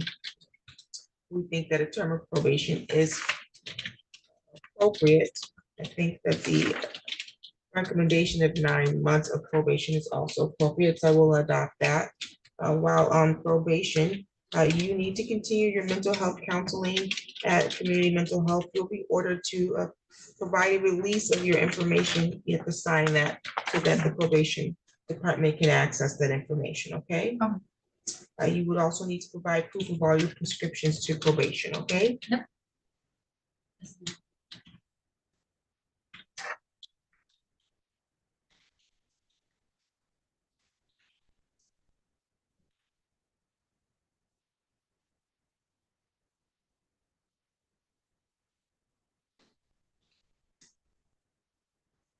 Probation is recommending that the defendant attend a community therapeutic service at the discretion of the probation officer, so I will order that as well.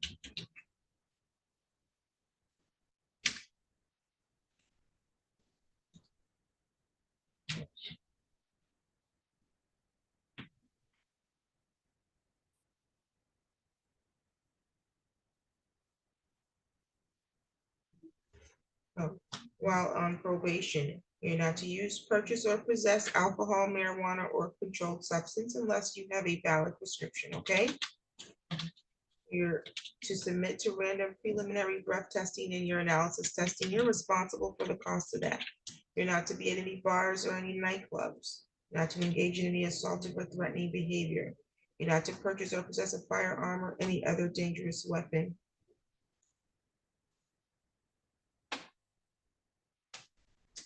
Do you have any questions so far?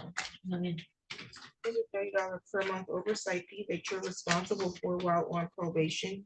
There's a $100 assessment fee that must be assessed for the assessment that you had to undergo prior to sentencing. There's a $75 crime victim rights fee that you're responsible for, plus a $50 state minimum cost.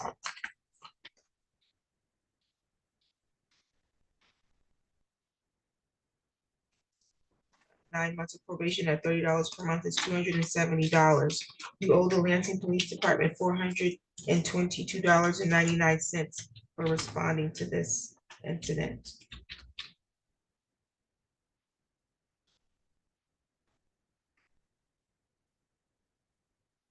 It's a total of $917.99. The court has waived discretionary fines and costs, so that still leaves $17.99. And you'll be ordered to make monthly payments on that, okay? Okay. Have any questions about that? No. There's an advice of rights as to probation. You would have the right to request discharge from probation after you've completed half the original term ordered by the court, so long as you've not made any violations within the 90 days preceding that request. You would make that request by using the court's notice regarding eligibility for early discharge from probation form. That's the MC 512 form. That form is on the court website, or you can get it from your probation officer. You would complete the form. You would serve a copy on the prosecuting attorney's office and on the probation department. The prosecuting attorney has 14 days from the time that you give them that form to respond in writing with any objections. If it's set for a hearing, you have the right to hire an attorney to represent you. You do not have the right to court-appointed counsel for any hearing regarding early discharge from probation. Do you have any questions about that? You'll check in with probation before you leave here today. Any additional matters for the record, counsel? Nothing from the people. No, Your Honor, thank you. Good luck to you, ma'am. Thank you.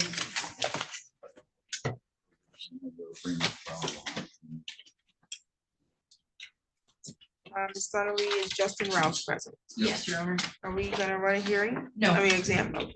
On the record in the matter of the people of the state of Michigan versus Justin Rouse, file number is 24-01138. Counsel appearance. Assistant Prosecutor Paige Petrowski on behalf of the people. Assistant Public Defender Sarah Donnelly on behalf of the defendant Justin Rouse, who is present standing to my right. Okay, Mr. Rouse, today was the date that was scheduled for a preliminary examination, and counsel, you're stating we're not going to have an exam? Yes, at this time, Mr. Rouse will unconditionally waive his right to the exam and have it found over to the court. And the people also unconditionally waive their right to a preliminary exam and ask the case be found over his charge. Mr. Rouse, you understand the purpose of the preliminary examination? Yes, ma'am. You understand that it's your right to have that examination. Right to require the prosecution to put forth evidence that would establish if they even have probable cause sufficient that a crime was committed and probable cause sufficient to charge you with the crime. You understand that? Yes, ma'am, I do. You wish to unconditionally waive your exam. Yes, I do. Has anybody threatened you to do that? No, ma'am. Any promises being made to you in exchange for a waiver? No, ma'am.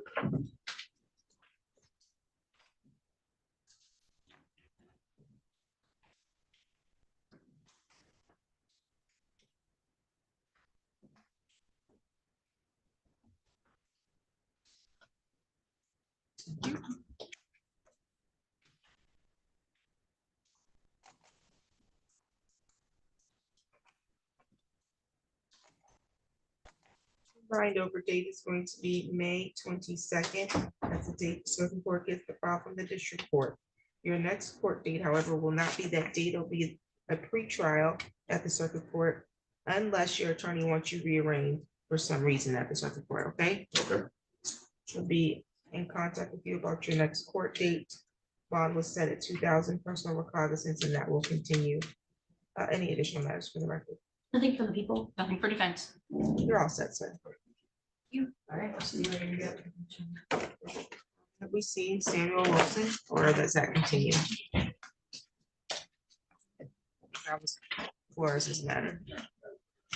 Well, Ms. Wilson just stepped out, so I can go get her real quick. Oh.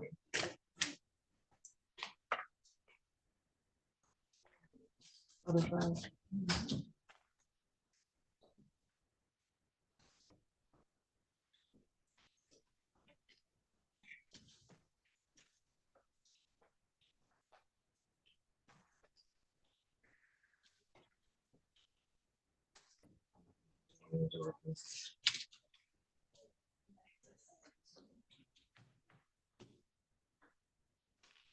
This is for Branch.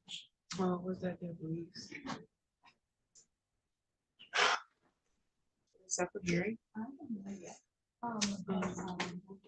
The 23rd. Let's see what we got.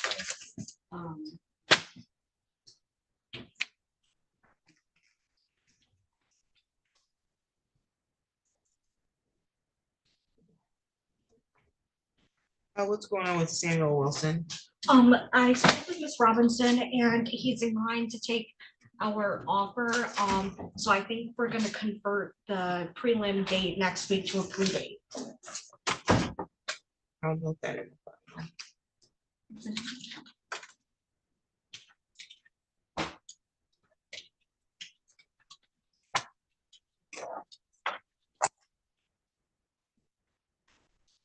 Sorry.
We just have Megan Tar, which is an exam that it's my understanding will be running.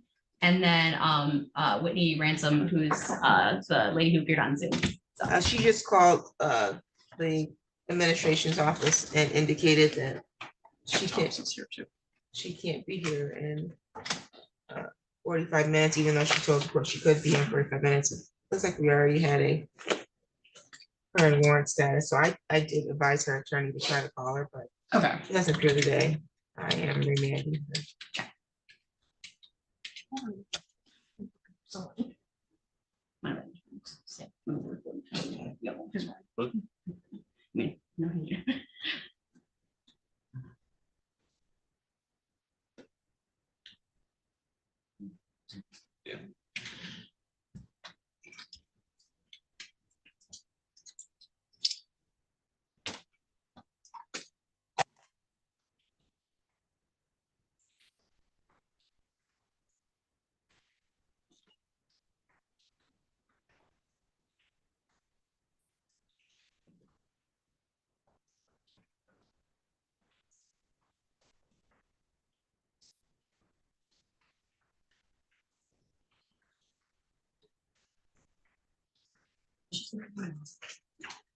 Hold on, what?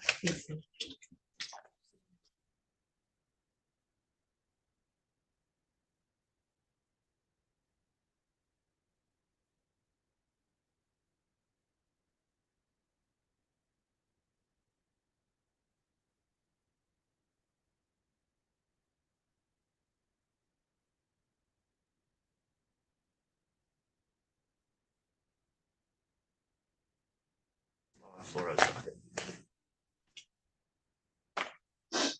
Ms. Robinson's client, she had not spoken with them? Correct. Okay, we can see if Ms. Robinson and the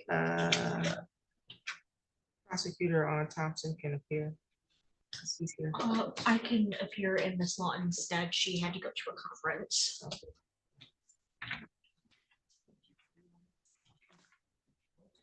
Okay, so the last one we have is Tar, and we are running that. Unless something's, yes, we are running out.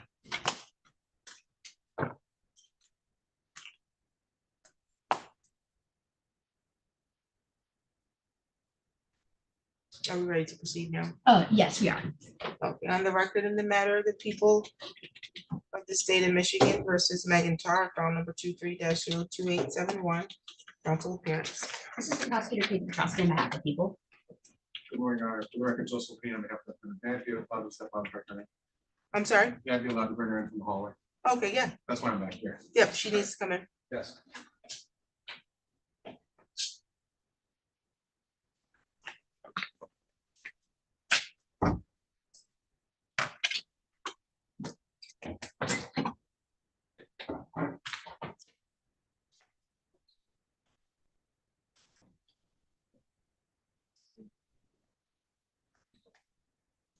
Okay, today was the date and the time that was set for preliminary examination.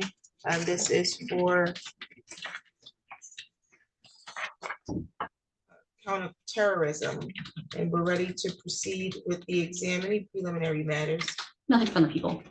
Just ask for the record for a mutual sequestration of witnesses, although my understanding is that people only intend to call one witness.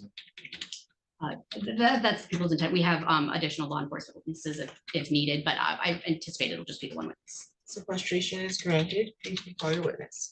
Thank you. The people will call Todd Lozier.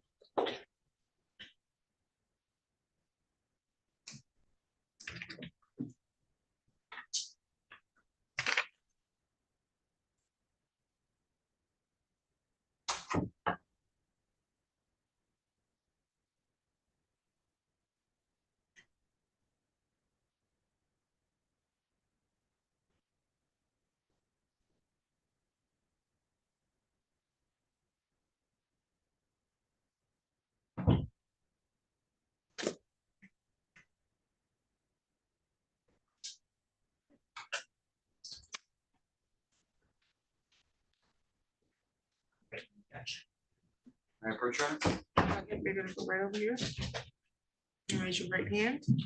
Do you solemnly swear or affirm the testimony you're going to give is the truth and the whole truth under penalty of perjury? Yes, ma'am. Thank you. You can have a seat. And could you state your first and last name and spell both? Todd Lozier, TODD LOSURE. Proceed, Counsel. Thank you, Your Honor. Good morning, Mr. Lozier. How are you doing? Doing fine, thank you. Excuse me. Where are you currently employed? Mobile medical response, And how long have you been employed there? almost 8 years.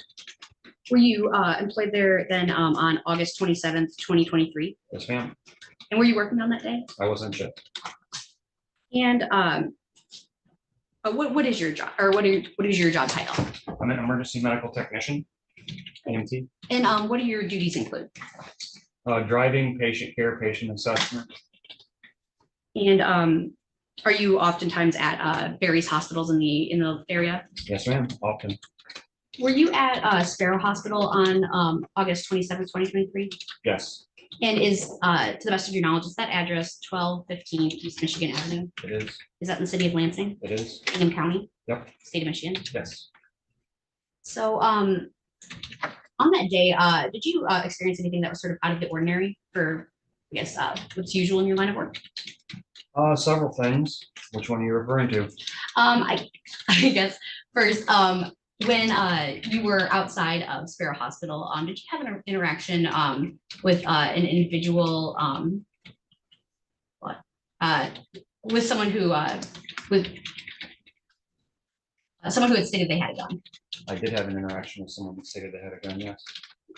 Can you describe how that interaction began? I was taking my stretcher back out to my ambulance by myself. My partner needed to use the bathroom. During loading my striker stretcher, I heard a horn blaring and looked and seen a car coming down the road. And the car rapidly approached and decelerated and stopped in front of my ambulance. I assumed it was someone that needed emergency care, and it happens pretty frequently. A female exited the vehicle, approached me. I asked if she needed help. Very erratic, yelling, couldn't understand most of what she was saying. I was trying to get her to calm down. This went on for not very long. And finally, she told me she wasn't hurt and didn't need help. And I said, is there someone in your car that needs help? Is someone else hurt? And she said, no, you don't understand. And that's the point in which she informed me she had a gun.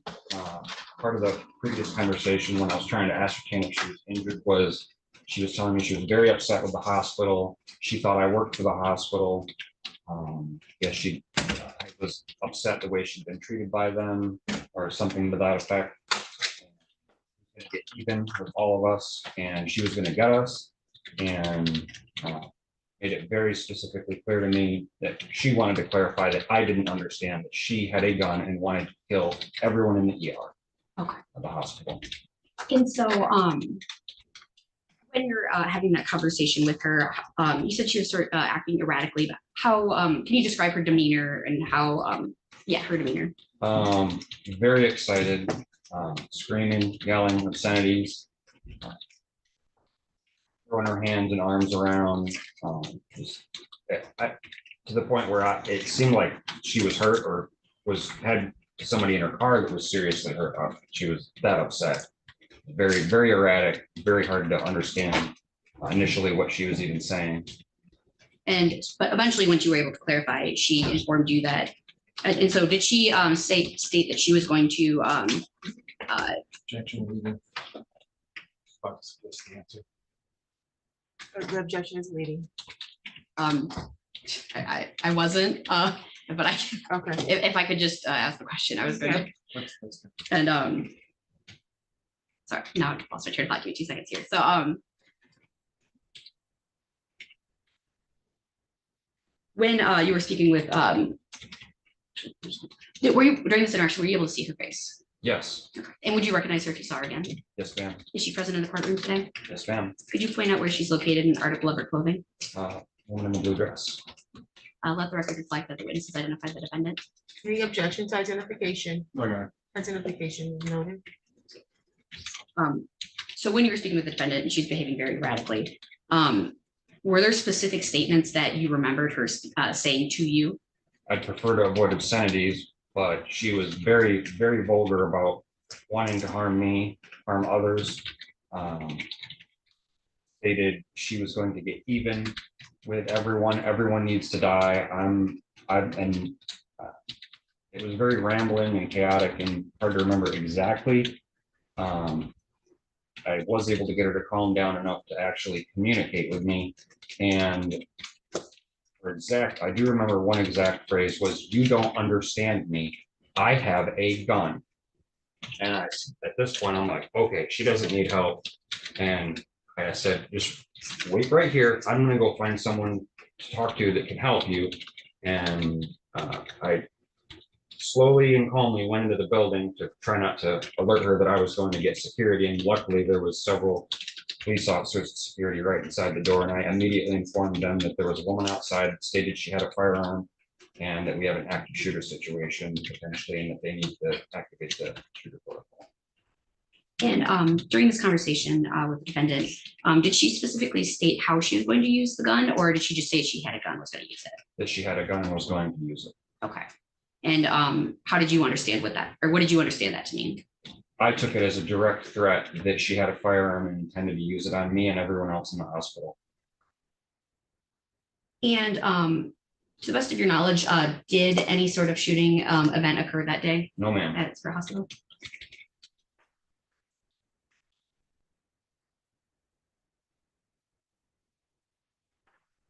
When you were speaking with her, did you see a gun? I did not.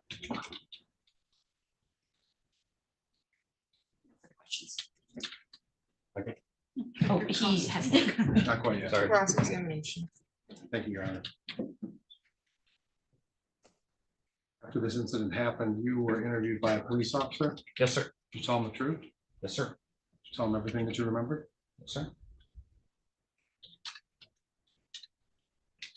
You indicated today that the interaction was quite brief. Mm-hmm. Is that a yes? Is that a yes? Yes. I'm not trying to quibble. Sorry. But there's a young lady who's going to be taking this down, so they can't take down head nods or. Gotcha. Okay, thank you. What you stated to the officer was the entire interaction with Ms. Tara lasted less than 30 seconds. Does that seem fair? Pretty close to that, probably. Happened pretty fast. So she drive around the corner honking her horn. Yes. Parked in front of your ambulance or next to your ambulance? Passed and just down by where the police park, she came past the ambulance, and I don't know the distance, but past the ambulance, yeah. She got out of the vehicle? Yes. Said she was yelling, screaming? Came running up, yeah. Did you notice what she was wearing? Not much. I think it was some kind of bathrobe or hospital bathrobe of some sort. Maybe some kind of hospital brief and a bra. If you reported to the police that she was only wearing a bra and an adult diaper, would that refresh your recollection? Yeah, that sounds about accurate. You believe that to be accurate? Is that a yes? Yes. All right. You've been an EMT for 8 years?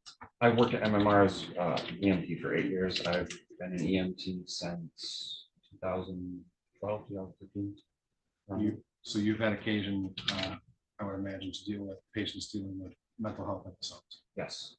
Well, how many times? Hundreds. I believe that you'd be able to recognize, in some circumstances, somebody who might be dealing with a mental health episode. Yes. Did you think that that might be what was going on? There's definitely something psychologically going on, yes. When you talked to the police, you said that you did not see a gun. Correct. And I believe you just told the prosecutor you never saw a gun. No, I did not. The only information you have about a gun is what was verbalized to you. Yes. You also indicated to the officer no direct threats were made about what Tara would do with the gun, correct? She said she was going to get even with everybody and had made multiple vulgar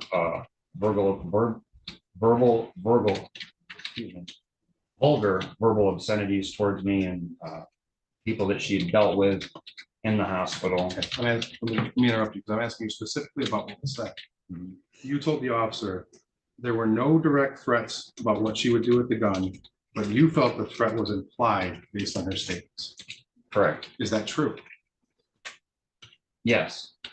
So there was no statement that was made that she was going to do a particular thing with the gun. No. No, that's not right, or no, it wasn't said. Could you ask me Sure. again? Let me back up the question. You agreed with me that no direct threats were made by her, but you felt the threat was implied based on her statements. You said yes. My follow-up question to that was, there wasn't anything that she said specifically about what she would do with the gun, just that she had. She didn't specifically say she was going to use that gun or a gun to shoot me. She said, you're part of them, you're one of the hospital people, and I'm going to get even with you. I'm gonna get you. I'm gonna get everybody, and then specifically said, you don't understand, I have a gun. She did, but she didn't say, I'm going to shoot the ER up. No, that was not her exact phrase. She didn't say anything about, I'm gonna go into the hospital and just start killing people. That wasn't what she said, no. In fact, what you reported to the police is the extent of what she said was she would quote, show them who's boss. I remember saying that now, yeah. Okay. Went back in and actually strike that. You were able to get her to calm down. A little bit, yes. Was she close to the hospital entrance? Was she closer to her vehicle, closer to your ambulance? Where was she physically? Pretty close to the hospital, probably right near the police parking area, probably off the right side of my truck, pretty close to that area. Did you ever make any physical contact with you? No. Did you ever see her make physical contact with anybody? No. Did you hear her make any other threats other than what you testified to after you got security? No, I stayed inside the building. So you went inside and alerted security, correct? Yes. Obviously, somebody came out from the security team. Yes. And while they were doing what they were doing, you remained inside the hospital. Yes. Were you there when they brought her in and admitted her No. as a patient? No. Were you aware that that had happened? I assumed it was going to be the case that she would get admitted, and I believe I heard through the grapevine that she was. Let me stop because I don't want you to testify about things that you heard. Okay. But did you have, you didn't have personal knowledge that they had made? No. Doesn't surprise you to find out they. No.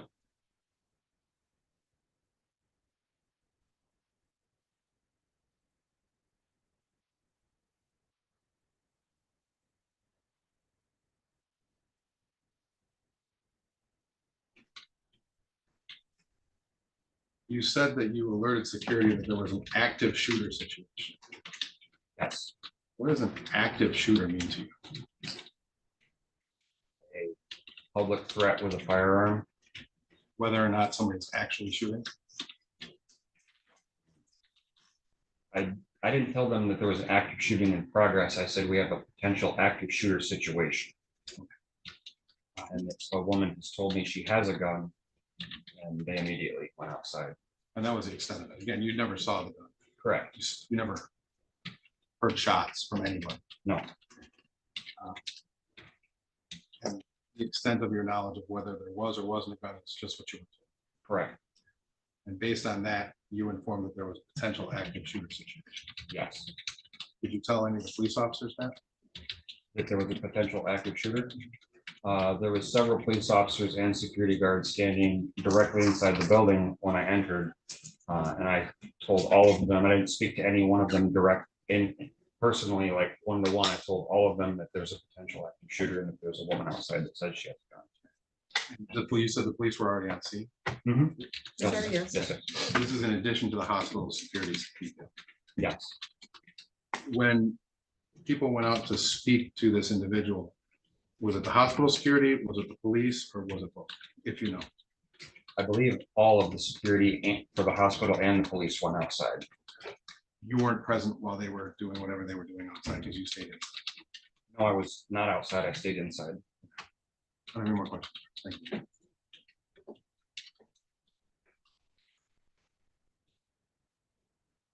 Redirect. I have no redirect for this witness.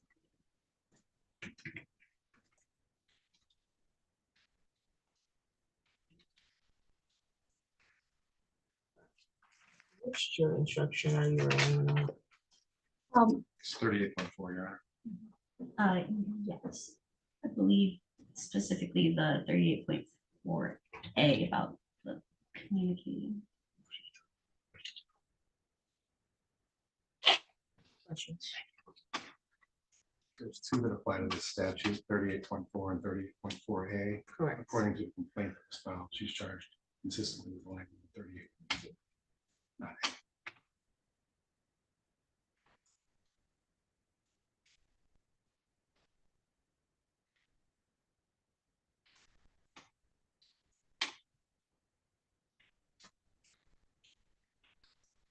I just need more clarification. It's exactly what was said. I hear that it was chaotic and it was erratic, but other than I'm going to get you, or you don't understand what, and that she stated that she had a gun. Was there any other statements made about what the suspect was going to do? That she's gonna get even with everyone. And when I was trying to ask her what she meant or what she needs, I was really just trying to see if she needed help. That's when she said, no, you don't understand. I have a gun, which led me to. Any additional questions based on that? None, or nothing from people. Thank you. Thank you, Mr. Lozier. Thank you. Any other witnesses? Just briefly, Your Honor, I'm going to call Officer Sean Rotano.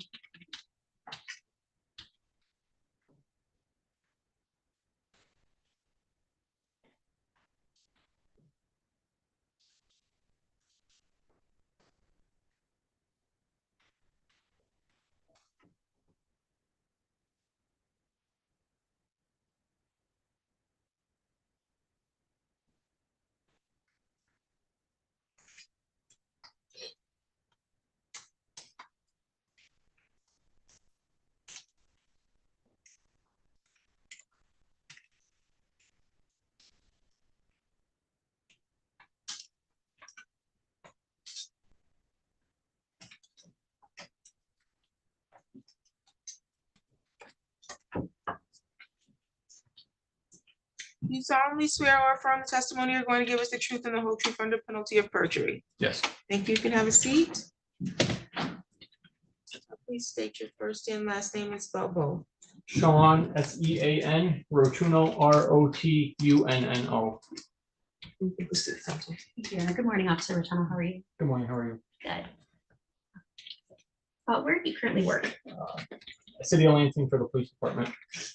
And were you working for the Lansing Police Department on August 27th, 2023? Yes.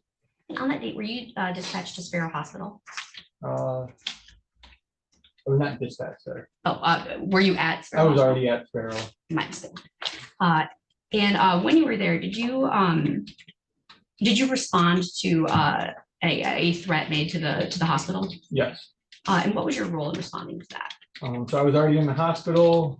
Paramedic came in, said that there was someone threatening to shoot the hospital that was out behind the ambulance bay. So I responded to see what the situation was. And did you have contact with the person who was making those threats? Yes. And did you speak with that individual? Yes. And did she make any statements to you in the course of your interaction with her? Stated that she essentially was having a panic attack, that she has them often, that she initially said she did not make any threats. When I asked her about it, I asked her if there was a gun in her car. She confirmed that there was and where it was. And then I ended up petitioning her, and on her way into the hospital, she made a statement that she did not mean to make the threats, that she was really worked up, which is why she said the things she did. And you had said that she informed you she had the gun in her vehicle. Yes. And was that gun located? Yes. And were you the officer who personally removed the gun from the vehicle? I observed the gun there. I can tell you I did not tag it into evidence. That was a different officer. And based on that, I don't remember if I physically removed it and hand to the other officer to tag in, or if he physically removed it so we could tag it in as evidence. But I did visibly see the gun inside the vehicle where she had indicated it was.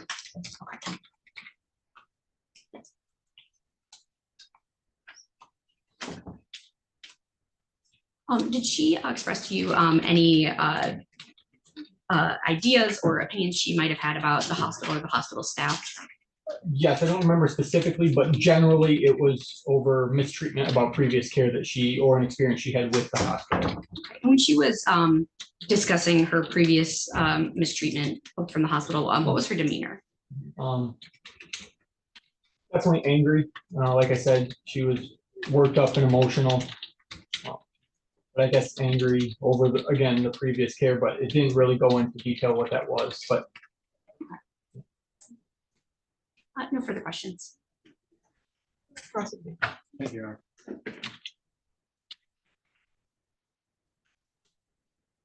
Officer, you were engaging in a conversation with her. You said she was upset, but yes, she was otherwise cooperative with you. Yes. She didn't try to run. No. She wasn't physical with you. No. Didn't make any threats towards you. No. Gave you information about where the firearm was located. Yes. That was accurate information. Yes. Told you about the condition the gun was in. Yes. And that was accurate as well. Yeah. Never tried to go back and retrieve the handgun or anything while you were there. No. Were you out there with a number of other individuals, or was it just you? Yes, there was another security officer, and then another officer, police officer had showed up at some point during the interaction. Did she ever threaten any of the other people? Not while I was there, no. Did she ever assault anyone? No. You indicated that you petitioned her. Yes. So you felt that this was a mental health episode worthy of judicial intervention. Yeah. And that was in order to have her stay at the hospital. Correct. She voluntarily went with you into the hospital? Or with another officer? When you say voluntarily, I placed her in protective custody with the intention that she didn't really have an option to leave, but I do believe that she was cooperative in walking into the hospital with me. Like, she didn't fight with me as I took her into protective custody. To, I guess, paint the picture, sorry. No, don't be sorry. I appreciate the detail. And I'm not trying to put words into your mouth, but she was going with you. As far as you knew, she wasn't going anywhere else. She may or may not have known. Correct. But she certainly. But she was cooperative. Right. She didn't try to get away. She didn't resist you in any way. No. And she ultimately was admitted to the hospital. Were you there when that occurred? Yes. So there were no problems with the admission process either. No. That no other issues with her at all as far as you were concerned? No. Thank you. I don't have any more questions. No, Your Honor. This witness, no more questions for this witness, Your Honor.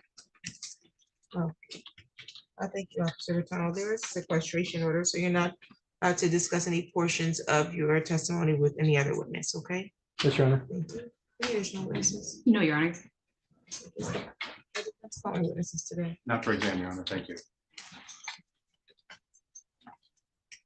You can make your argument. Thank you, Your Honor. Ms. Tarr in this matter is charged with one count of making a false report of terrorism. And from the testimony that we heard from the EMT responder, Mr. Todd Lasser, he stated that when he spoke with defendant when he was working as an EMT responder, his testimony stated that this event occurred on August 27, 2023, and that it occurred at Sparrow Hospital, which is in the city of Lansing County, Bingham, state of Michigan. He stated that Ms. Tarr pulled in driving very quickly, and he thought that there was some sort of ongoing emergency happening, and he tried to make contact with her to assess what the problem was and potentially offer help if needed. And that in the course of his discussion with the defendant, that she communicated to him via speaking that she was very angry about her prior treatment with the hospital. And this was also stated to Officer Rutano as well, that she wanted to make the hospital staff pay, and then when he asked for further clarification about what she meant or what was going on, he remembered very clearly, "You don't understand, I have a gun." Now, just stating that you have a gun isn't necessarily a threat. However, taken into account with both her erratic behavior and and her anger at her prior mistreatment and her stating that she wants to make the hospital staff pay, a reasonable person would interpret that to be a threatened act of terrorism, a threat to shoot up the hospital staff and shoot up the people in that building. It was not made as a joke or as a political comment. It was made to someone she believed to be hospital staff under circumstances in which the EMT, a reasonable person would think that she seriously intended to harm someone. For purposes of prelim, I have to prove to a probable cause standard that the defendant communicated this threat, which she definitely did communicate the threat that she had the weapon. She wanted to make the hospital staff pay. She communicated that verbally to the EMT, and then she knew or had reason to know that committing that felony would be dangerous to human life, given that she did not specifically state, I'm going to endanger someone's human life, but obviously that's not the standard. What she would have had reason to know that by driving into the hospital lot area, by making those threats, making the aggressive statements about making those people pay, that indicates that she has knowledge that would be dangerous to human life. And that she intended to intimidate, frighten, or coerce someone of the civilian population, in this case, the hospital staff. She stated to Officer Rotuno as well that she wanted to make them pay, that she had this anger surrounding her alleged prior mistreatment at the hospital. So, additionally, she drove to the hospital with a gun in her car. That was observed by Officer Rotuno. To a probable cause standard, I believe that the testimony presented today proves that. Oh, and excuse me, EMT Mr. Toaster also was able to positively identify a defendant as the person who was making those threats to him on August 27th. So, to a probable cause standard, people have proven the elements of making a false terroristic threat, and ask that the court bind over this case as charged. Michigan Jury Instruction 38.4 under A, it says the defendant communicated that she would commit the felony crime of what again? In this case, it would be, she didn't specifically allege, but she would be using a firearm to get even with someone or to make them pay. So that would at the very least be a felonious assault, but it could likely, be any range of severity depending on how exactly she intended to use that firearm.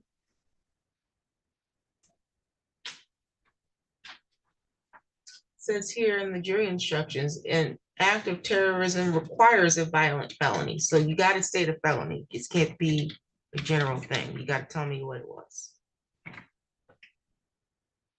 So during the course of conference, they reported that an act of terrorism, so that she would utilize the firearm against individuals. So the felony you're saying is felonious assault? Yes. Okay. Yes. Okay, thank you. Defense. Thank you, Your Honor. Complaint charges that the defendant did threaten to commit an act of terrorism and did communicate that threat to another person. With respect, I disagree with the prosecutor that the officer said the defendant admitted to him that she would quote, make them pay. I don't believe that was his testimony. The threats come through the testimony of Mr. Lozier, who on direct goes down a long list of hyperbole that he later admits what he told the police was true. There were no direct threats about what Tar was going to do with the gun. He felt the threat was implied based on the fact that she said, you don't understand, I have a gun, and the other things. That in and of itself is insufficient to meet the elements of the crime she's charged with. The statute, and the court is alluding to the jury instructions, the statute requires that the person is guilty if they threaten to commit an act of terrorism and communicate that threat to another person. Statute defines an act of terrorism means a willful and deliberate act that is all of the following. An act that would be a violent felony under the laws of this state, whether or not committed in this state. an act that the person knows or has reason to know is dangerous to human life, an act that is intended to intimidate or coerce a civilian population or influence or affect the conduct of government or a unit of government through intimidation or coercion. It has to be all three of those. I think the difficulty that people have is elucidated quite well by the assistant prosecutor when the court is questioning her about what exactly is the underlying felony, and she's not really even sure. In order to satisfy the actus reus component of this offense, you have to have a willful and deliberate act that is being communicated.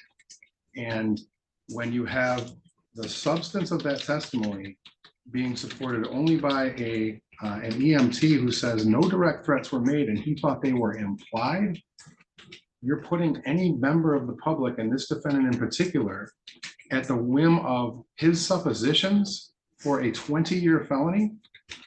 I know the standard is low, and I understand that the burden is not great for the people at preliminary examination, but they still have to offer competent evidence on each of the elements that are going to have to be proven if the case is found over for trial. And whether the statements were bizarre or concerning or upsetting is not enough to rise to the level of communicating an act of terrorism, threatening to commit an act of terrorism. It just doesn't satisfy the statute. So with all due respect, I object to the bind over. I don't believe that people have satisfied the elements by even a probable cause standard. It's pretty clear that she was having a mental health episode. Both the EMT with his experience and the police officer who petitioned her clearly recognized that. And I understand that the statute doesn't require that the person actually carry it out or even have the ability to carry it out, but there's not a clear indication of what is being threatened. And we learned very early in law school that words alone cannot constitute a crime. Now, there are certain circumstances where, coupled with something else, they may, but in this case, we're here because the EMT thought something was implied. Without more, that's just not enough, Your Honor. So we respectfully object to the motion to bind over and respectfully move that the court dismiss this matter. The Michigan jury instruction 38.4, making a terrorist threat, is the jury instruction we're relying on today for the purposes of the preliminary examination. Again, as indicated by your attorney, the burden is on the prosecution. So they have to establish that they have sufficient probable cause that a crime was committed, in this case, the crime of false report or threat of terrorism, and then sufficient probable cause to charge you, Megan Tarr, with the crime. This is not a trial. They don't have to prove each element beyond a reasonable doubt.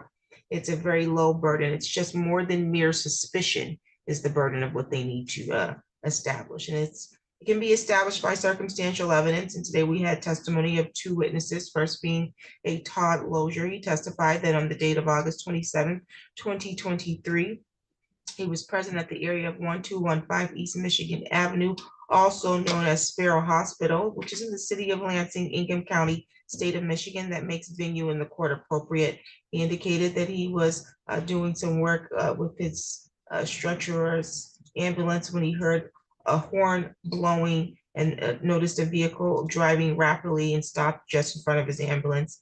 He indicated that an individual exited that vehicle. That individual was erratic, rambling and making some chaotic statements.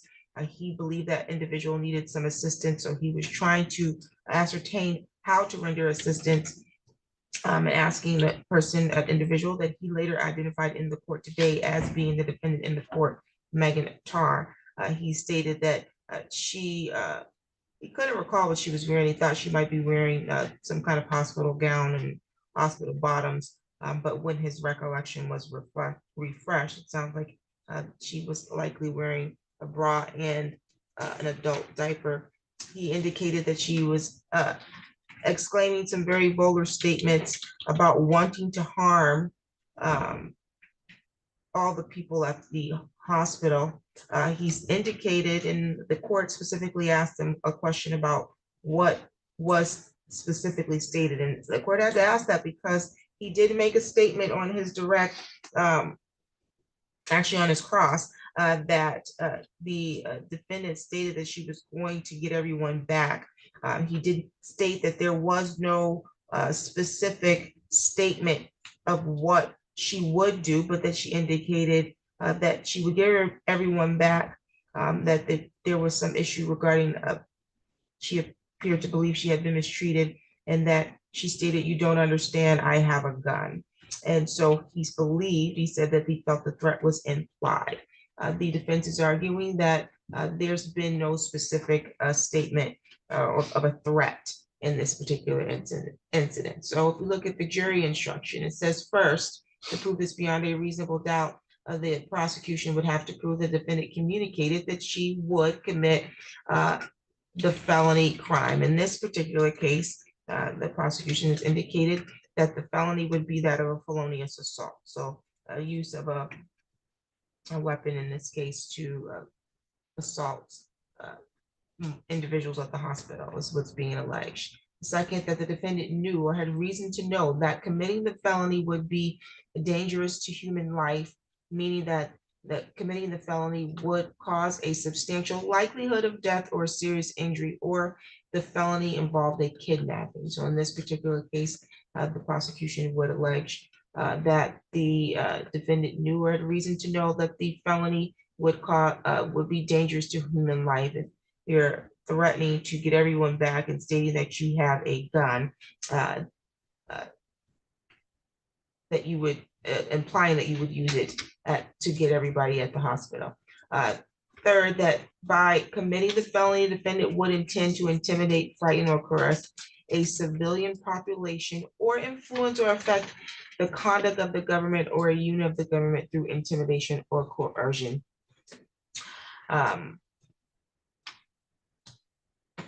We had testimony today from Officer Retano, who indicated he later spoke with the individual identified in court today as Mr.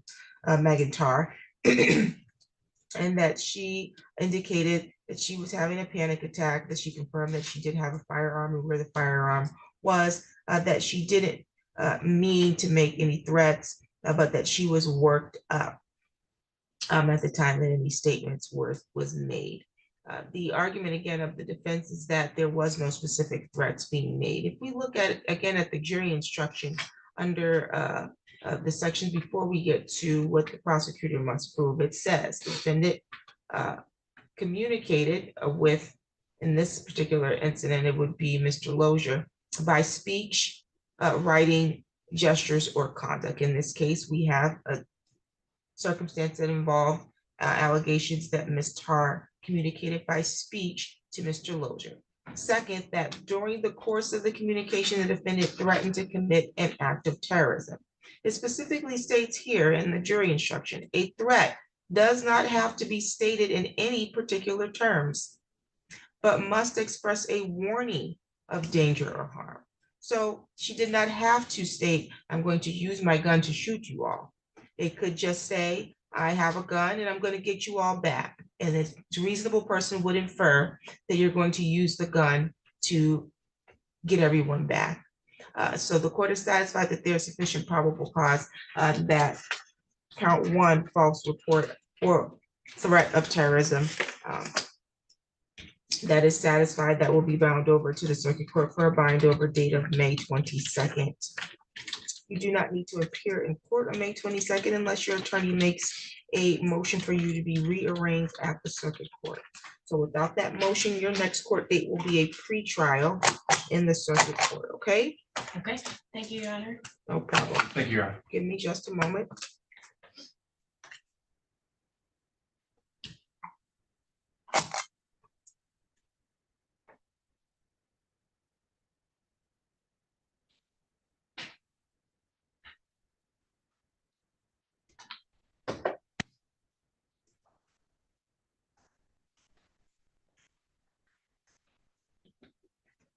Our bond was set at 5,000, 10%.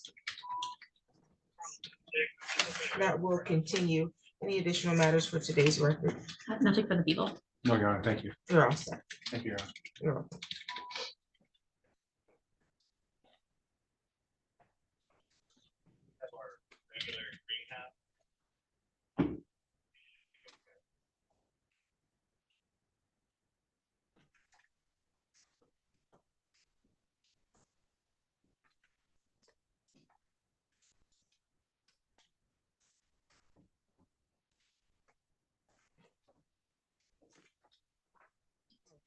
The record in the matter of the people of the state of Michigan versus Calvin Thompson, file number is 24-00886.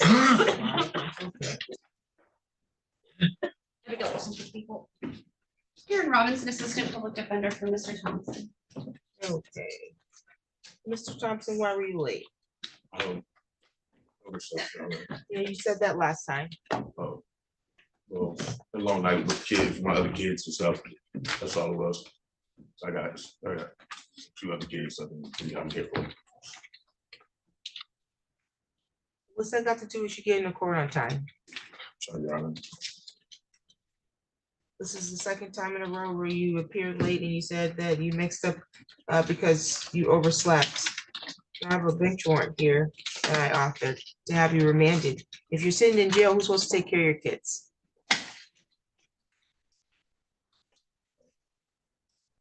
So you need to get up and get to court on time. Do you have a phone? Yes, I do. Ma'am. What's your phone number? 517-528-2889. Okay. What kind of phone do you have? I have a Boost Mobile. Boost Mobile? And that's the Boost Mobile is the who services the phone though, correct? Is that yes? Yes. What kind of phone is it? Motorola. Okay. Does it have an alarm on it? Yes. You know how to set it? Yes.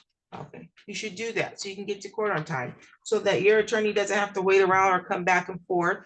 So that the witnesses that are here and subpoenaed here don't have to waste their time, and so that the court doesn't have to keep working around your schedule. Okay? Yes.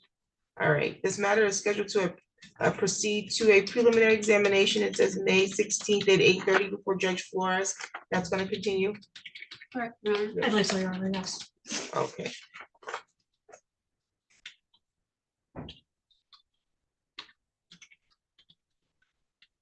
I'll note that in the file. You need to appear in person on time. Any additional matters for the record? No, Your Honor, thank you. No, Your Honor. Thank you.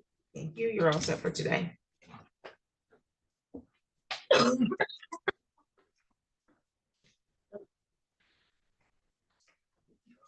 you.